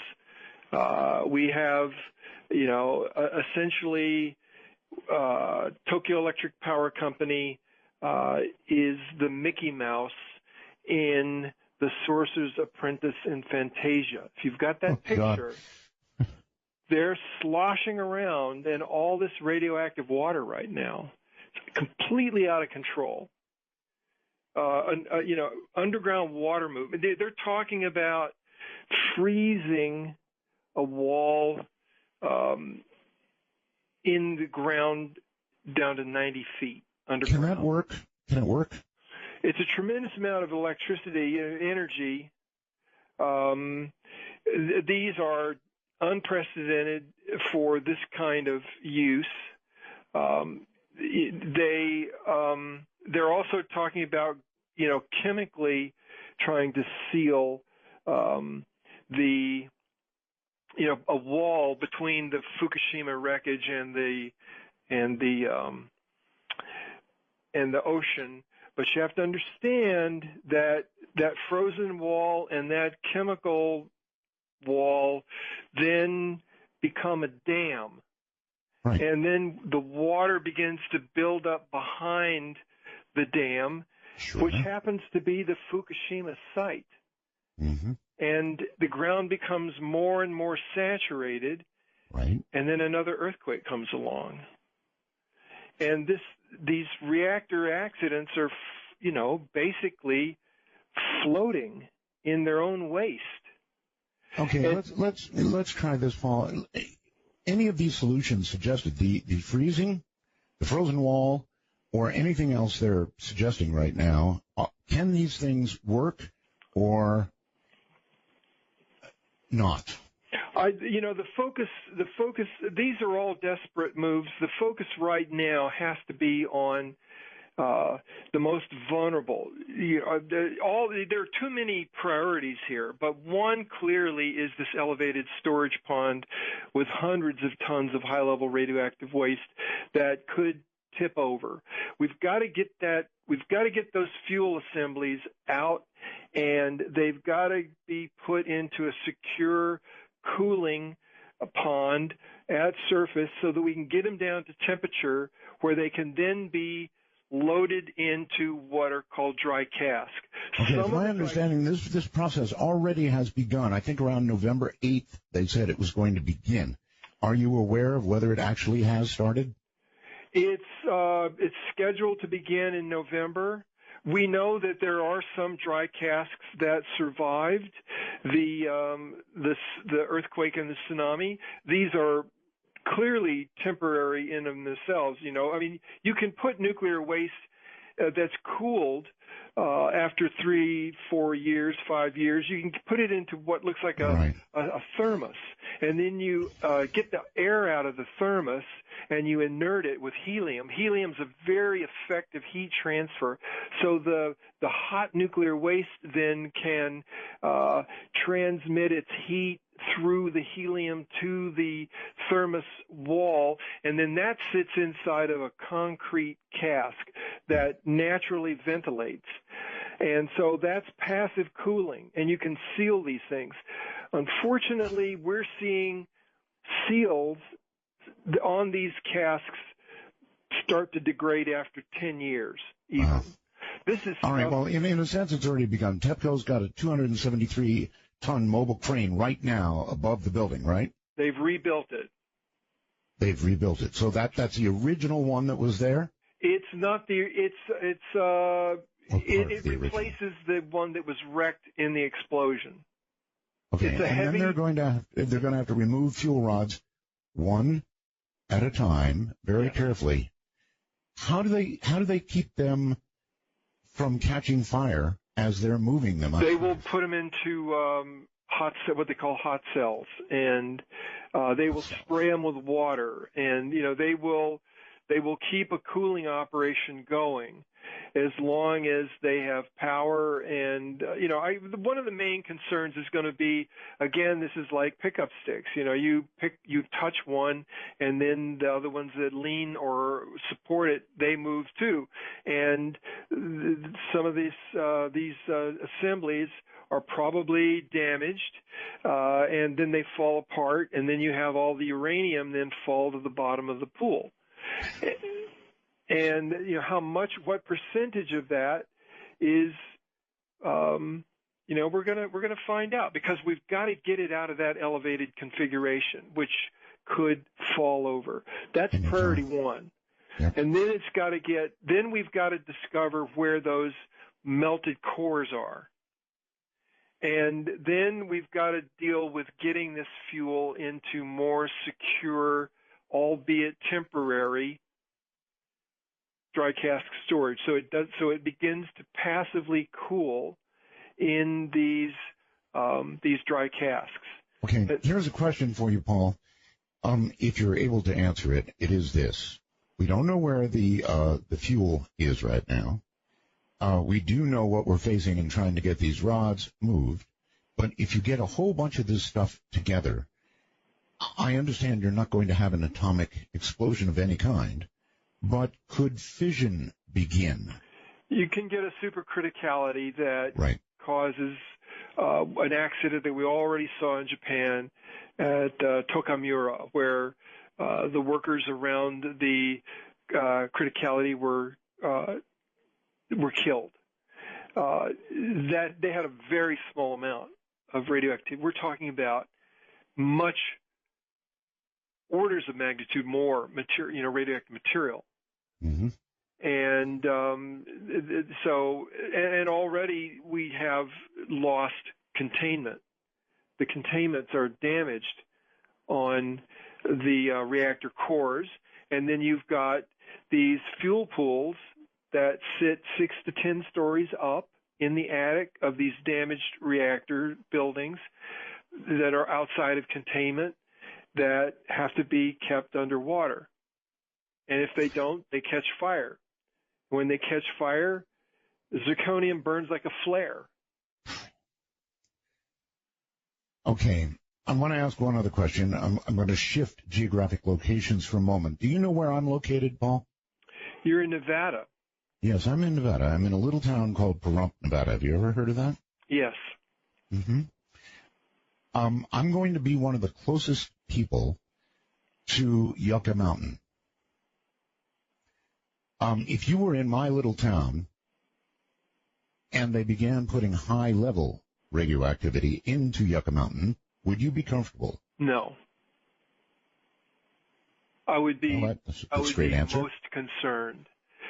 I'm sure that you live close enough to Yucca Mountain that you've already felt some of the earthquakes. We've had a few shakers, not many. I do recall one 7.3 some years ago.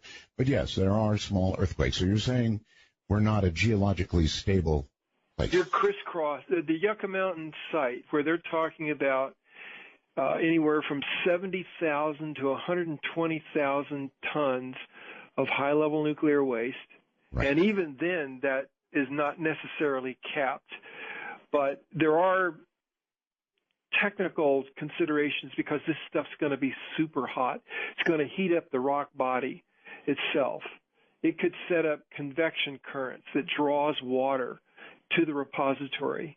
It also, but the main thing are, like the Ghost Dance fault there that runs right through where they would put all this nuclear waste, is evidenced, as many of these other earthquake faults are evidenced, to have volcanic ash in the fault line.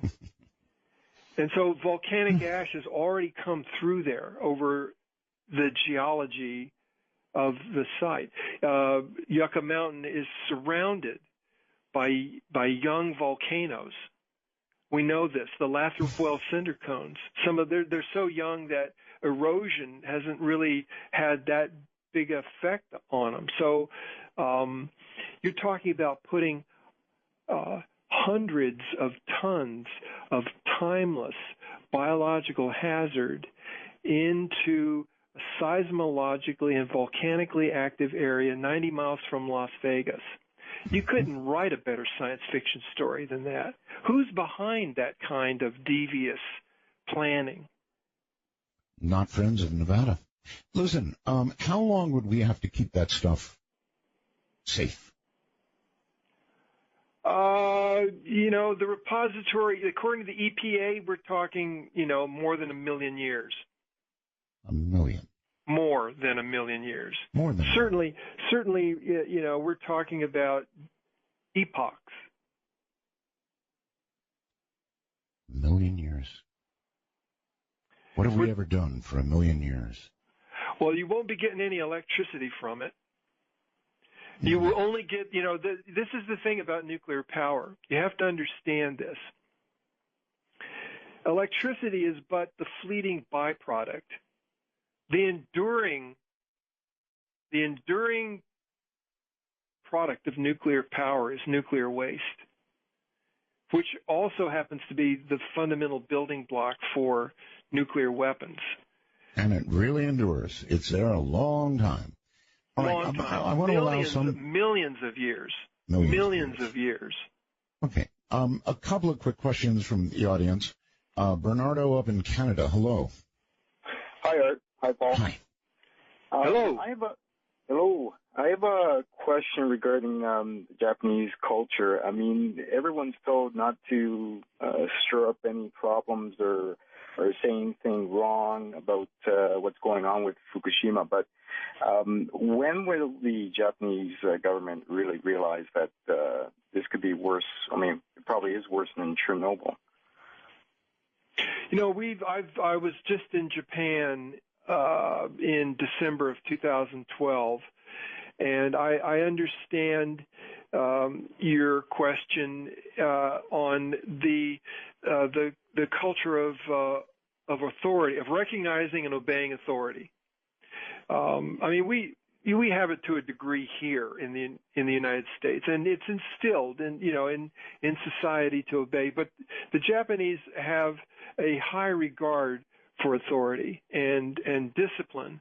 But we're seeing demonstrations now, 40, 50,000 people, 60,000 people out in the streets. Even the Japanese have their limits. Absolutely. And they're recognizing now that the spread of this nuclear threat, as well as the fact that there is no real cleaning up of Fukushima because they're going to bring it to somebody else's place. So, what the Japanese have recognized is that cleanup is really a misnomer for transcontamination of Fukushima. They've got tens of thousands of blue tarped piles of dirt that have been bulldozed to concentrate, to pull the cesium-137, scrape it off the ground. And somebody's plan is to take that somewhere else. But nobody wants it. Where? Nobody, they can't find a place for it because people understand, just like Nevada understands, that cleanup and disposal means that you get transcontaminated. You get the contamination, and you get it forever. And that's, that is the other big lie about nuclear power, is that we constantly hear this, that, we can put all the nuclear waste in the country in a football field. And believe me, nobody would be able to play football there anymore. I think not. Right. Nor into the, nor into the far, far future. But it's not volume that we're concerned about. It's about concentrating that mass and that radioactivity and to keep it away from water, for example. And you've got the Colorado River, is part of the aquifer system there. Mm-hmm. Yes, and that here in Trump, we drink our water from a well. We've got pretty good size aquifer underneath our feet here. And it's a natural worry, Paul, that anything put in Yucca Mountain, while they say it can't reach the aquifer, they say all kinds of things, Paul.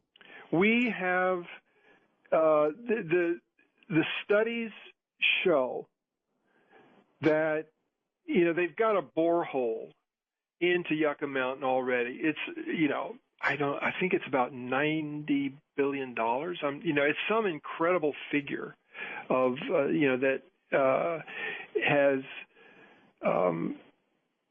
they've got a hole there, and in that hole, deep down in that Table Mesa, they have evidenced rainwater from the surface at the repository depth. And the reason they know it's rainwater is because it has radioactive chlorine that came in the rain from the Pacific weapons tests.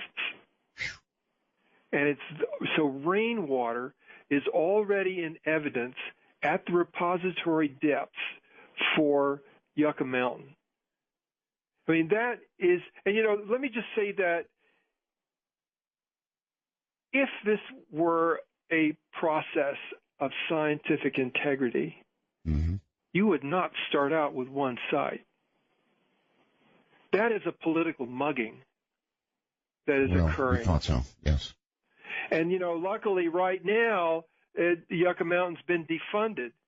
But, we have the court systems saying that the NRC still has to proceed with the licensing process, even though there is no money. Now, let me tell you something, Paul. We already see trucks coming right through Pahrump, Nevada, our little town, carrying what they're calling relatively low-level stuff to Yucca Mountain. Were you aware of that? No, I wasn't aware of that. I mean, how far are you from Beatty? How far are you from Beatty, Nevada? Not far. Not far. I'll bet you dollars to donuts going to Beatty. To Beatty. Okay. Yeah. All right. To South Carolina right now, and Matt, you're on the air. Hey guys, Mega Roswell to you there, Art, and how you doing there, Pete? Thanks, Paul. I got a couple of points to make. The first one is, I know this is not discussion matter tonight, but I don't believe that we had information or technology from extraterrestrials, because if we did, it seems like they would have the Excuse me, sir. You're way off topic here. Oh, I know. That's what I'm saying. I mean, I know it's not what we're talking about tonight, but I just don't believe that we have technology from extraterrestrials because it seems I don't either. Thank you very much for the call, and take care. California brings Roxanne. Hello, Roxanne. Hi, I have a couple of questions, and Mr. Val, it's nice to hear you on the air again. And Mr. Paul, I have a question. I live in Southern California, and I'm right on the ocean, and I want to know how long it's going to be safe to eat fish for, and also when are we going to see the ocean water contaminated high enough that we shouldn't be swimming in it, and what's going to happen to the whole west coast of the U.S.? All right. There's a lot of questions there. The fish, that really is an important question. I'm married to a Filipina. She eats a lot of fish. If number 4 should go and we get a worst case scenario, Paul, at what point would we be worried about eating fish? Well, there are food bans on fish now off the coast of Fukushima. Right. We have, the Fukushima accident has put a fishing industry on the coast of Japan out of business, and that unfortunately is indefinite.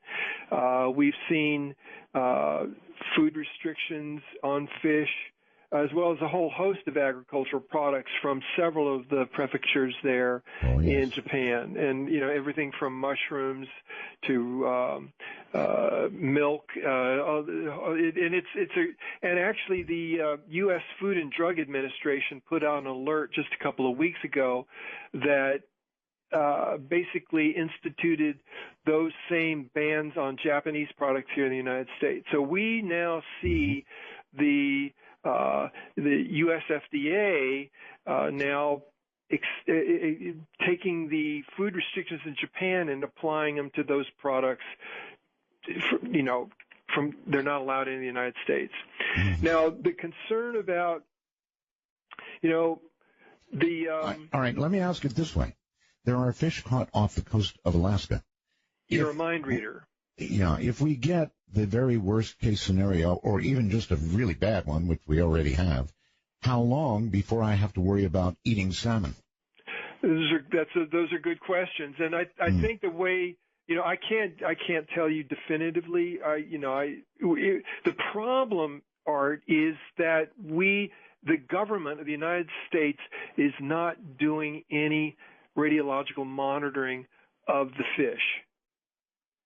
Wonderful. Oh, that's just wonderful. So we're doing no monitoring? Excuse me.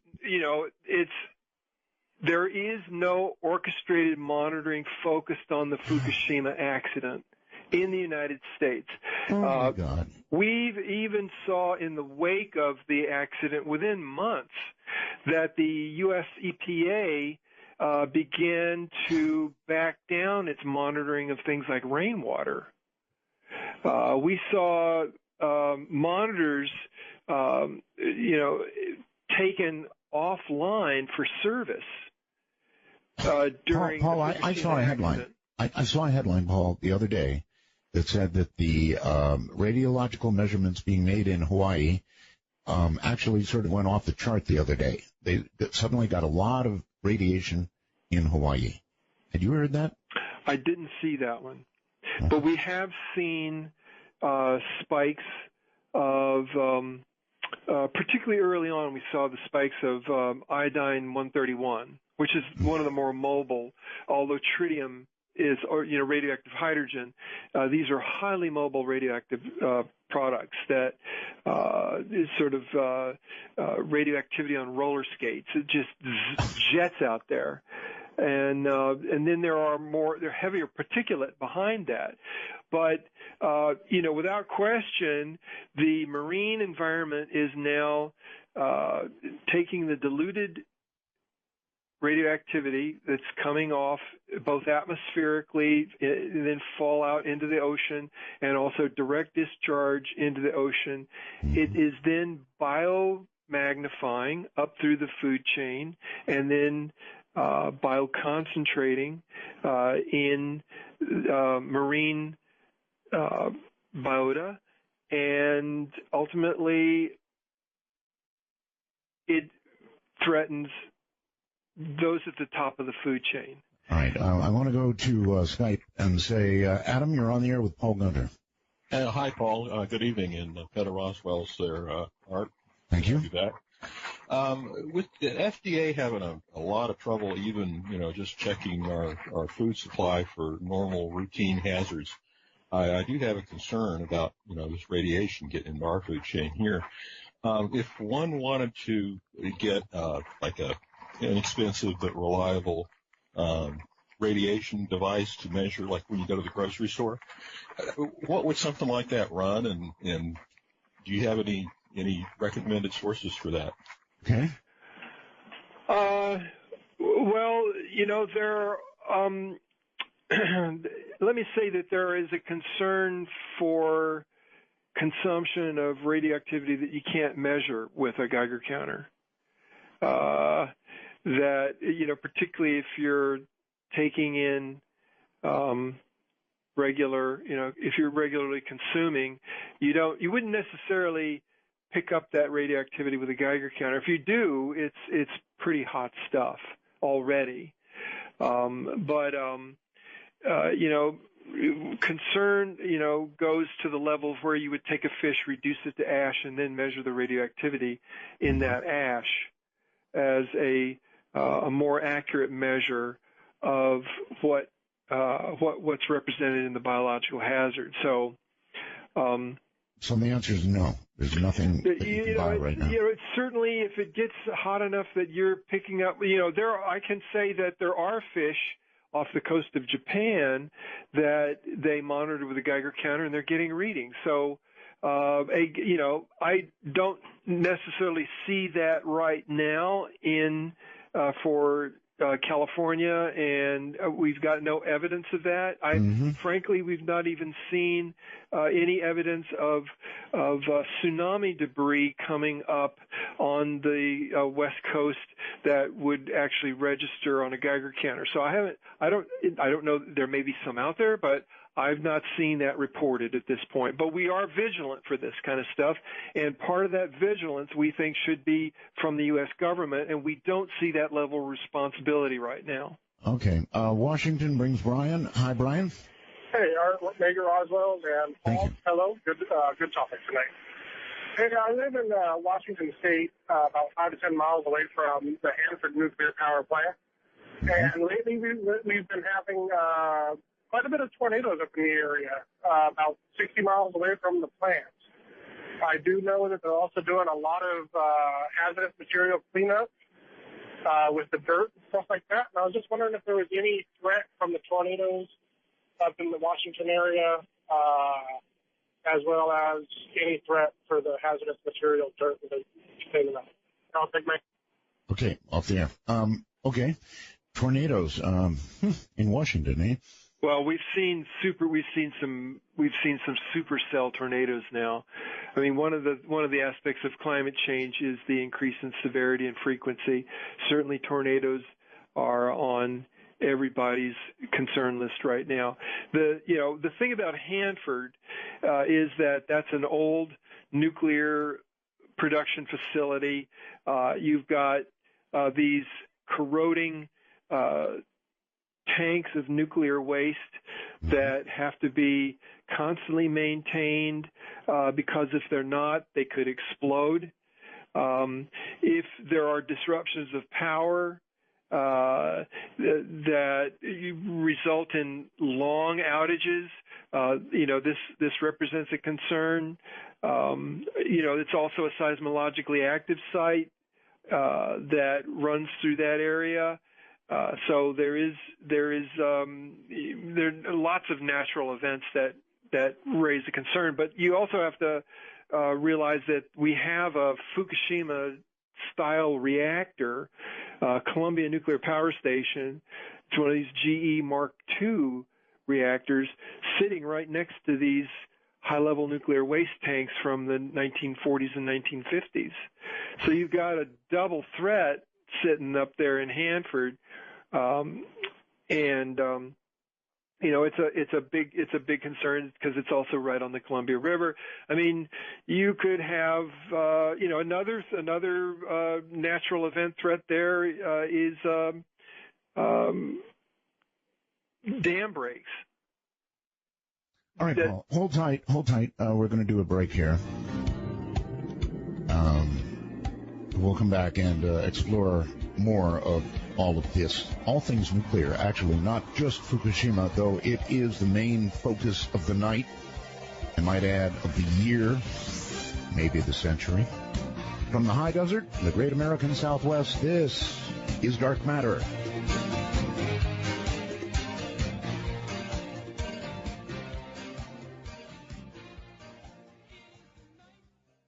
Sometimes music punctuates topics so well. This one does, but this one. Paul Gunter is my guest, and we're talking about Fukushima and so much more. But I guess mainly, right now, Fukushima. God, it's scary stuff. Really scary stuff. To imagine what they've got to do in Japan right now to get control of this in any way at all, any real way at all, and prevent something much larger from occurring. I don't know. And confidence in TEPCO? Not really high. Now, I'm speaking personally. Not really high. Let's go quickly to Skype. Michael, you're on with Paul Gunter. Good evening. Paul, question. You said if number four reactor would fall, you would have the option of going in there and making a concrete mix with graphite and some other ingredients.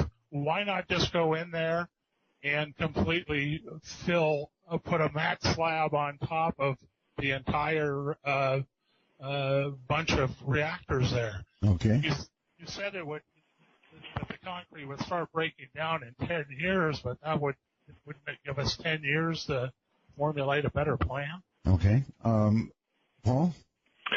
Well, what occurred at Chernobyl was they mobilized a helicopter army to carry in graphite and lead and sand, and right. They buried the burning reactor.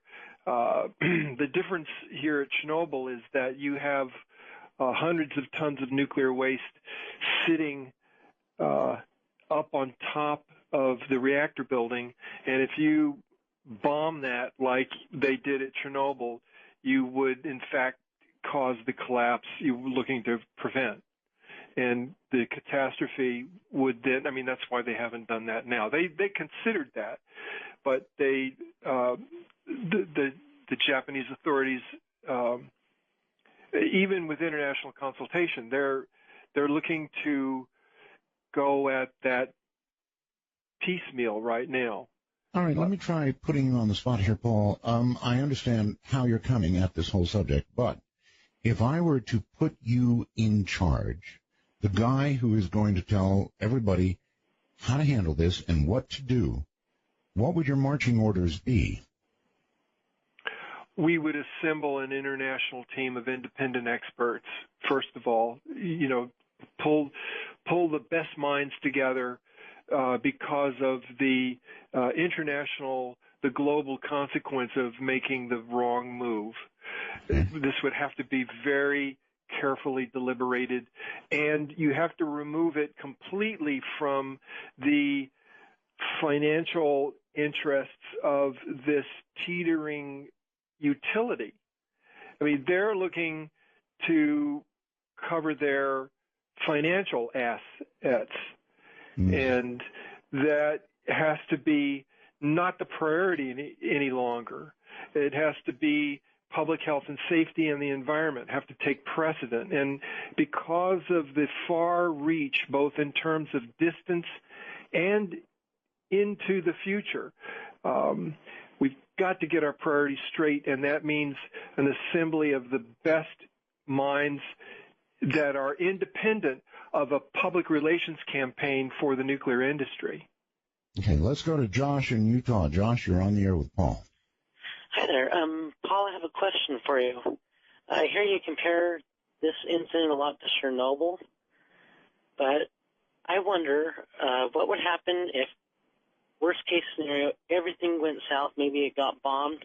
How would that compare to what happened when the bomb was dropped in Hiroshima? Oh, these are, 15,000 times the radiation or more. than Hiroshima. Hiroshima would be a firecracker to this in terms of radiological impact. Boy, that's frightening. That's really frightening. And as you pointed out, it would depend on which way the wind was blowing. I want to remind everybody we've got Skype. If you want to reach me on Skype, I am art.bell51. Simple as that. You're on the air, and I can't tell. Texas. Mike. Hey, Art, how you doing? Okay, sir. So, is this guy Paul, are you a nuclear physicist? I'm an environmental activist. Okay, you're a what? Environmental activist. I'm an activist. I come at this from 35 years of dealing with the nuclear industry. When they wanted to build 2 large reactors on a sensitive salt marsh estuary, I basically said, along with a growing community, that we have a role in making decisions for our future and for our children's future. Prior to joining Beyond Nuclear, he served 16 years as the director of the Reactor Watchdog Project for Nuclear Information and Resource Service, an environmental activist, indeed. So there you go. What's your question? Okay, the question is, well, I got 2 different things that we could probably do. One of them would be, why can't we nuke it? No, I'm serious. Right. Okay, I'm sorry. I just shouldn't have laughed.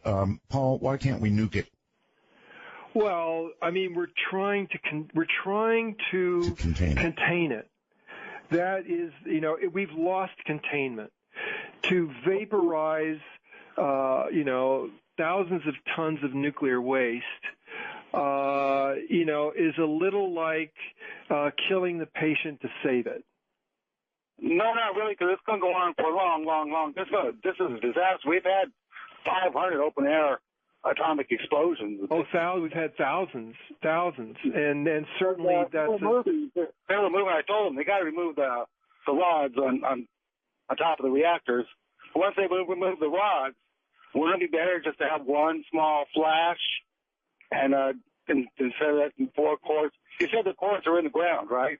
We don't know where they are. Small flash. On their way. Most nuclear explosions are not generally described as small. Okay, but 2 kiloton blast and this stuff would all burn out. Well, where does all that radioactive debris in the atmosphere go? Same thing as they did in Nevada. It's just if it's that bad, what kind of options? You only got 2 options. That's one. What would be worse? Let me just say I want to hear his other option. Hold on, Paul. I really want to hear this. Go ahead, sir. Another option is when you got to wait till it gets to like the 2,000 to 4,000 feet. You got to get a real physicist. I'm not a real physicist, but it's like 2,000 to 6,000, maybe 7,000 feet deep.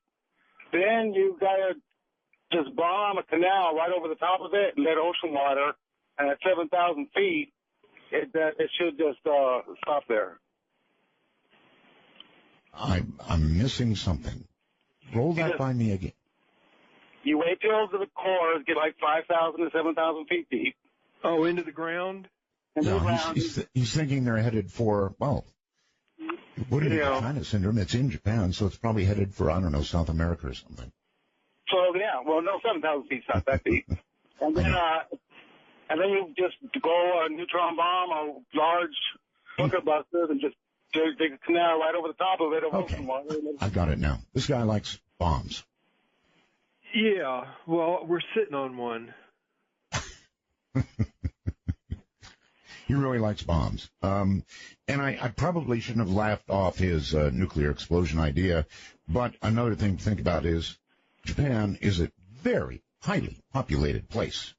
Any nuclear bomb going off is going to have, particularly scattering all of this radioactivity. I mean, that's a big concern, Art, today, that any of these, nuclear power plants, we've got them all around Washington, D.C.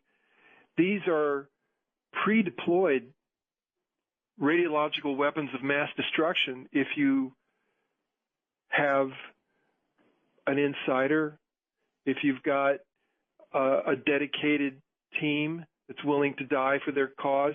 Let me remind the listeners that the 9/11 Commission that looked at the Al-Qaeda plan for the United States originally was to hijack 10 aircraft and to direct 2 of those aircraft into nuclear power plants. Mohammed Atta, when he was doing his flight training to take over a U.S. commercial airliner to deliver a strike on the world towers there, his flight pattern took him over to survey the Indian Point nuclear power plant, which is 25 miles from New York. And so delivering an aircraft into a nuclear power plant, we've got a National Academy of Sciences study that looks at what would be the concern if you flew an aircraft into one of these General Electric Mark I boiling water reactors that's got all the nuclear waste up on the roof in the attic. In the United States, we're certainly concerned about Fukushima there with 400 tons. Paul, let me stop you and ask you directly, what would happen if an aircraft of that size hit that reactor? What would happen? The National Academies of Science says that there would be cancer deaths 500 miles away. In other words, it would be breached, and it would be horrible. Yes, there's no superstructure over these spent fuel pools, as they call. They're anything but spent, but there's no superstructure over that would prevent aircraft penetration and a nuclear fire. And in our case, in the United States, we've got a lot of these pools are on the order of 750 metric tons. The one that's there 60 miles south of New York City at Toms River, New Jersey, the first General Electric Mark I boiling water reactor was built here in the United States. It was the prototype for Fukushima Daiichi. And it has on the order of 700 metric tons of high-level nuclear waste sitting up in a pool in the attic that it makes the hair stand up on the back of my neck now to say that it wouldn't take a commercial aircraft. It could be shaped charges delivered in a twin-engine Cessna that takes off from an airfield 10 miles away. These things are you might as well put bullseyes on the side, but we don't seem to be able to raise the level of concern to the U.S. government to address the vulnerability that exists today. Okay, let's jump. We're on the phones here. So, Joy in California, your turn. Hi, Paul. I just wanted to mention also there would be a huge evacuation problem at Indian Point. But my question about Fukushima is that I was reading the other day that the Japanese mob is involved with these contractors and the subcontractors and have kind of infiltrated into TEPCO. What kind of security risk does that put everybody at, including TEPCO? Because they could smuggle all kinds of weird stuff out of that plant. It is it's a prime reason for an international independent effort that's needed now to intervene with the priority being public health and safety and the environment. And that's a big, we've seen that level of infiltration by organized crime introduce things at the Fukushima site so that workers are going in there with their dosimeters in lead cases so that they are, literally shielding their radiological monitors from radiation exposure rather than their bodies so they can, get more time out of the workers doing these dangerous exposures. So it's that kind of institutionalized lying that permeates this catastrophe from the very beginning, and now threatens the responsible recovery. How will we know if something terrible happens when they do this cleanup? Like if the rods cross or it sets on fire. I heard now they're going to be having a media blackout. Oh. There's been a problem. What? Media blackout? Is that true, Paul? There's been a problem with a lag of information. There's been problems with misinformation. I mean, we've been told that there are, that the site is secure, that the Pacific Ocean is not a concern, and then months later, TEPCO admits that it's completely out of control. That they have no control over the radiological contamination that's going into the Pacific Ocean on a daily basis. Right, but Paul, the question is there going to be a media blackout for this operation? I'd say that we're already we have a problem with how stories are being filtered. I mean, blackout or right. Hold tight, Paul. We're at a break point. Paul Gunter is my guest, and we're discussing Fukushima and things nuclear. What a joy. And by the way, thank you, Joy. I'm Mark Bell.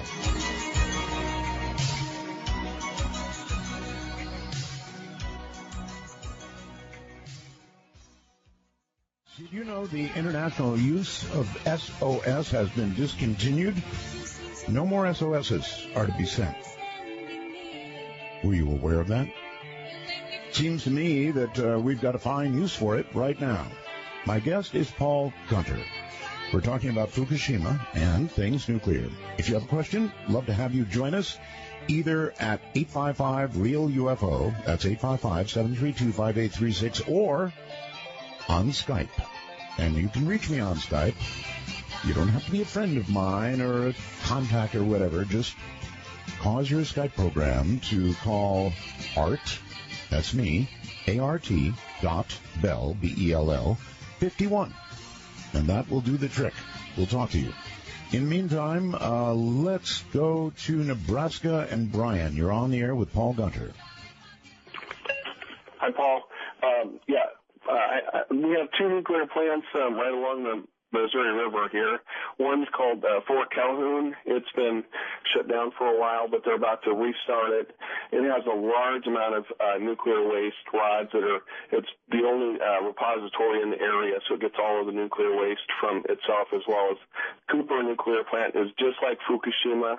It's right on the bank of the Missouri River. Both of those are susceptible to the dams breaking upstream, which could inundate both plants with a wall of water 50 feet high. We're aware of that. Yep. So, I mean, it's really scary, but Fort Calhoun that was built over geological formations called karst formations, basically big voids, or you can think of them as caves underground, directly below the reactor core. And they found out recently that when the reactor was built, it wasn't built to spec. All of the concrete floors weren't the adequate strength, yet they're still allowing it to reopen. It's a real travesty. Something has to be done to bring the NRC to the job that they're supposed to do to protect the public. It's not being done right now. All right, let's review this. Now, I wasn't aware of it. You may have been, Paul, but I certainly wasn't. You're saying there are dams upstream that if one of those dams let go, they could face a wall of 50 feet of water. Is that correct? An inland tsunami. And if that was associated with, an earthquake that caused not only power disruption, but the dam to break, you've got the same scenario. Loss of offsite power and a huge wall of water that takes out the emergency power. It's just that, so, the industry likes to paint, the U.S. industry likes to paint that disaster over there as completely remote and so extreme that you don't need to worry about it here. It won't happen. but we've got the identical technology.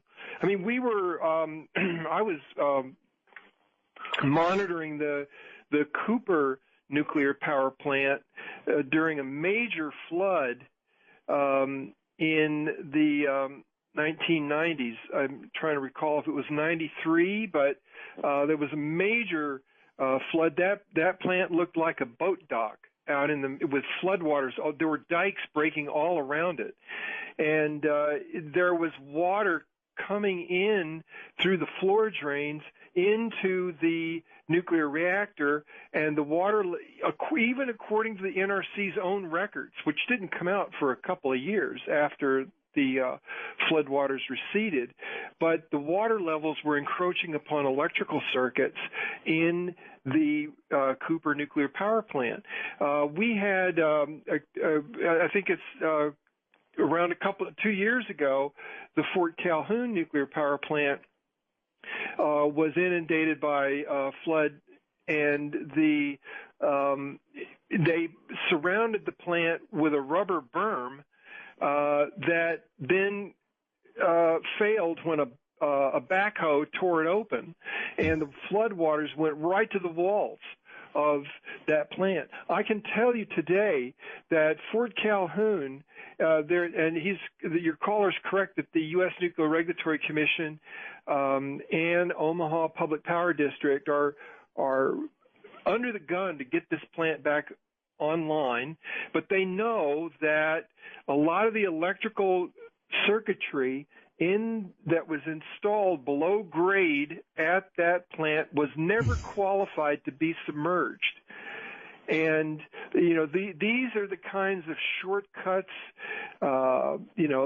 subordinating financial concerns, basically prioritizing financial concerns and subordinating public health concerns to get these plants back online.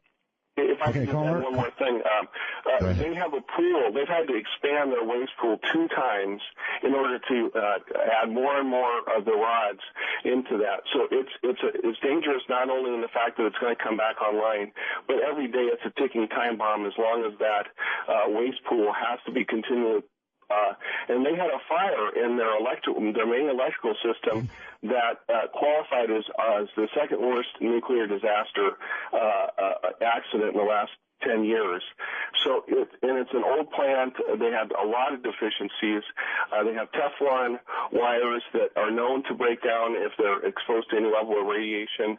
That would have shut down all the control mechanisms in that plant. And now they've also recognized that there's gaps in the tubing that connects where all the electrical conduit and control systems run through, that if there was there'd be no containment, and that leak or steam would go from one area to another. So it's a domino effect that's just waiting to happen. It would contaminate the water all throughout the southern part of the United States, through Tennessee, Missouri, down to Louisiana. Nobody would have fresh water in that whole reserve. That river provides water for about 20% of the U.S., and it would be a wasteland. Let me just point out, though, that Fort Calhoun isn't expanding the spent fuel pool, as it is more that they're densely packing more nuclear waste into that pool. So you're correct that they're expanding the nuclear waste volume and the radioactivity in that pool, but it means that they're packing it tighter and tighter and tighter. Oh.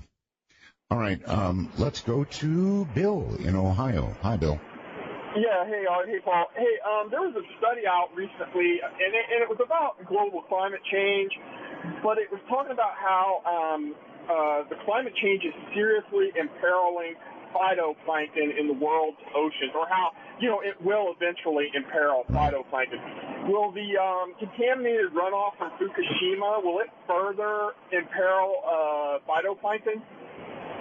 We've seen studies that show that that the plankton, being the single cell and fundamental building block of the biology, the marine biology, they concentrate radioactive isotopes like cesium-137. The study I saw was 1,000 times. The phytoplankton itself can become 1,000 times more radioactive per gram than per gram of water that surrounds it. So this is just an illustration of how you begin to reverse the dilution of pollution, which then begins this concentration then back up through the food chain. Okay. Alabama, Rob? Yes, good evening, guys. Nice to talk to you, Art. It took me quite a while to call you back here to stop shaking when I heard you were back on the air. Thank you. Grew up in Nevada there, was born and raised there, third generation.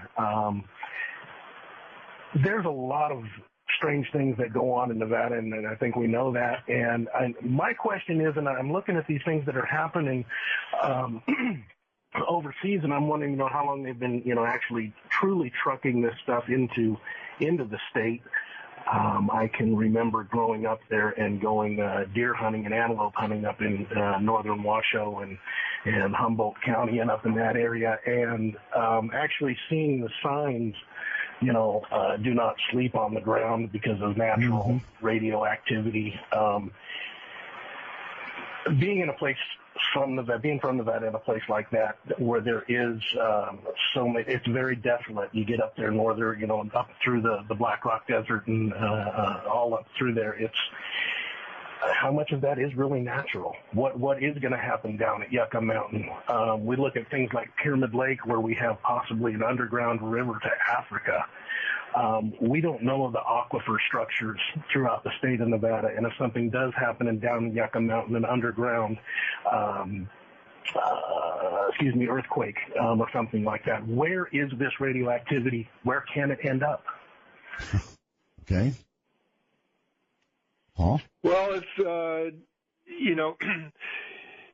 if you look at the studies, and even if you listen to the Department of Energy and the U.S. Nuclear Regulatory Commission and the Environmental Protection Agency, you eventually arrive where they admit that the repository is not going to hold the nuclear waste, that eventually it will get out.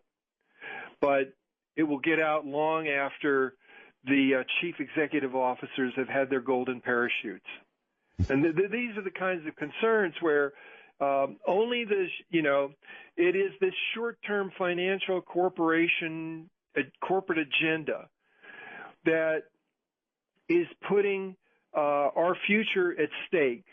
There's not one reason. Paul, I'm starting to wonder if it makes any difference at all whether you're short-term planning or long-term planning, because the Japanese, of course, were famous for long-term planning, unlike Americans. But whatever long-term planning they didn't apparently include what could happen at Fukushima. Right. And in fact, they, as I mentioned at the opening of the show, they took shortcuts that eventually made them vulnerable to the tsunami. Mm-hmm. And those were short-term considerations that were made for a corporate agenda rather than an environmental protection. And we see that playing out all over. Yeah, Japanese were famous for long-term planning, supposedly. Brad in Nebraska, you're on the air with Paul Gunter. Yes. Hey, I was wondering, what's the research into transmutation or like an advanced a way to make the decay go faster at the Fukushima plant, like alpha or beta particle decay? Okay. It's a good question. The French, of course, are recycling, Paul, and we're not. And I asked recently another guest I had why we are not doing this, same thing the French are. And he said, well, we just decided on a different model in America, and that was that. That was the answer. Well, the French are using essentially a modified Westinghouse pressurized water reactor. These are These are light water reactors, so the technology is the same. They have this facility called La Hague on the Normandy coast there, where they are taking the nuclear fuel from these reactors. They put it into nitric acid, and then they're separating out plutonium and U-235 for in this reprocessing facility. We've seen the radioactive signature from the La Hague facility contaminating the Arctic Ocean. So this is not a foolproof process. The recovery is a very small percentage of the waste that is left over, and the French are in fact shipping a lot of their nuclear waste off into Siberia. And they have mountains of plutonium as a result of it, and this is a building block for nuclear weapons. So the major reason that we don't reprocess here in the United States is that it is prohibitively expensive. I mean, the French nuclear program is not a private industry. It is run by the French government.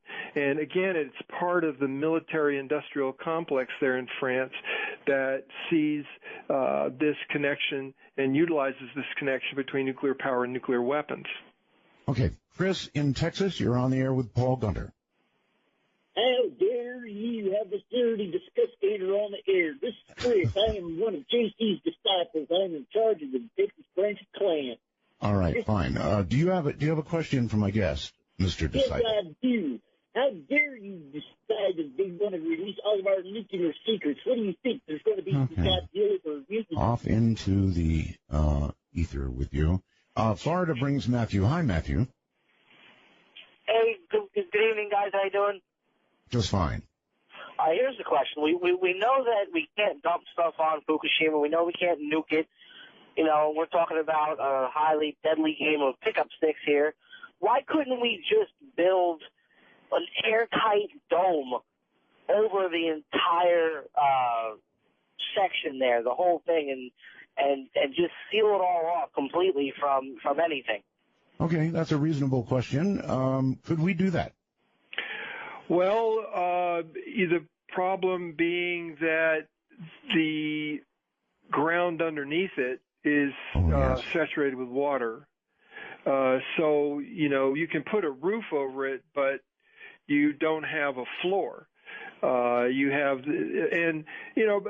have to point out that that's exactly what's going on at Chernobyl right now. Following the accident in 1986, they brought in 600,000 people, conscripts from all over the Soviet Union, to build a sarcophagus over the Chernobyl wreckage. And now we see a sarcophagus being constructed over the sarcophagus. So, in the future, I think that we're going to see more of these Russian dolls where, a container within a container within a container within a container, and that's just going to keep going on. Yeah. All right. How about this? Since we're talking about radical solutions, how about just bulldozing the whole damn thing into the Pacific? A lot of radioactivity. Oh, yeah. Yeah, lots. But, again, the dilution factor. And then the biomagnification factor. I mean, you don't... Which would be what, Paul? It would if you, moved all that nuclear waste into the Pacific, it would be significant. It would be consequential, and it would be, long-lasting and irretrievable. More about it making it irretrievable. We are one biosphere. I know. Just like you put a glass of water in a room, eventually the water molecules spread out throughout the entire room. This is what's playing out at Chernobyl, only the spreading out is of radioactivity. And the more concentrations you allow to escape containment, the worse the problem becomes forever. Okay. All right. I think I've got it. Paul, hold tight. We're going to take a break. And I guess this might be appropriate. You're listening to Dark Matter. I'm Art Bell.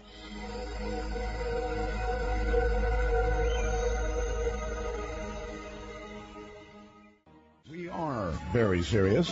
Paul Gunter is here. He's an activist, an anti-nuclear activist. And I wonder, Paul, if you are familiar with the name Andrew Karam. No, I'm sorry. Okay, well... Andrew Karam? Yes, No, I'm sorry. Okay. Well, we had him on as a guest, and he would be your polar opposite, actually. Oh. And we should debate sometime. You know, Paul, I was just going to ask that question. Would you be interested in a debate of that sort? I live for the day. You do? Okay. Well, the day may come very soon then in your life. You may not have to wait that long. I will. I wait with bated breath. Bated breath. Perhaps slightly polluted, but bated. All right. Tom in Virginia, you are on the air. Good to talk to you again. Thank you. You're very welcome. Hey, how much does a Geiger counter or radiation detector cost? I think we should all have one for when we open up a can of tuna, eh? Well, certainly, I mean, we kind of covered this earlier. I don't know if you heard it, but a radiation detector of that sort really wouldn't be useful to hold over your can of tuna. But there should be monitoring going on, is what I think that my guest would say. Environmental monitoring, right, Paul? Absolutely. And, you can buy a Geiger counter starting at around $250 that could register radioactivity in rainwater. I think that, we see activists all over the country that are taking, these relatively affordable Geiger counters, and we've seen spikes in rainwater, for example, radiation spikes in rainwater in Oregon and Washington that are being measured with Geiger counters. Okay, here's a question for you, Paul. I've got a Geiger counter, by the way. Here's a question. If the worst happens at Fukushima and we get these burning rods in the air and we know where that air eventually is going to come, what kind of effect could we expect here on the West Coast? I'm not a soothsayer, but, it's very possible that radioactive fallout, we've seen radioactive fallout already from the Fukushima event. It was. I'm talking about if number four falls, it would be a big problem. It would be hemispheric is the concern. And it puts the accident, it reignites the accident on a larger scale of catastrophe. Mm-hmm. Okay. Dave in California, you're on the air with Paul. Dave? That's you. Paul? Hey, Paul. Hello, Paul. Hello, Roswell, New York. I have 2 points that I'd like you to discuss. One is this is almost an international problem instead of just a Japanese problem. And, absolutely. And it seems to me as unable as the United Nations is to work anything out, and whenever America needs to spend money, I mean, we can spend hundreds of millions of dollars on a website that doesn't work. Isn't there any kind of an international fund to deal with this problem? And two, given the fact that we either have natural or man-made problems, and obviously a terrorist doesn't have to fly an airplane into a dome, they can just take out the generators and let physics do its part. Isn't there almost an inevitability of this problem occurring again sometime in our lifetime? Yes. Yeah, I have to say that I've been involved in this since 1975, and I've seen 5 reactors melt down. And to say, I think it's very safe to say that these reactors are getting older and with less margin of safety because they are requiring more maintenance. The companies are looking to take more shortcuts. And as the profit motive is lost on the industry, our problems only really begin. Mm-hmm.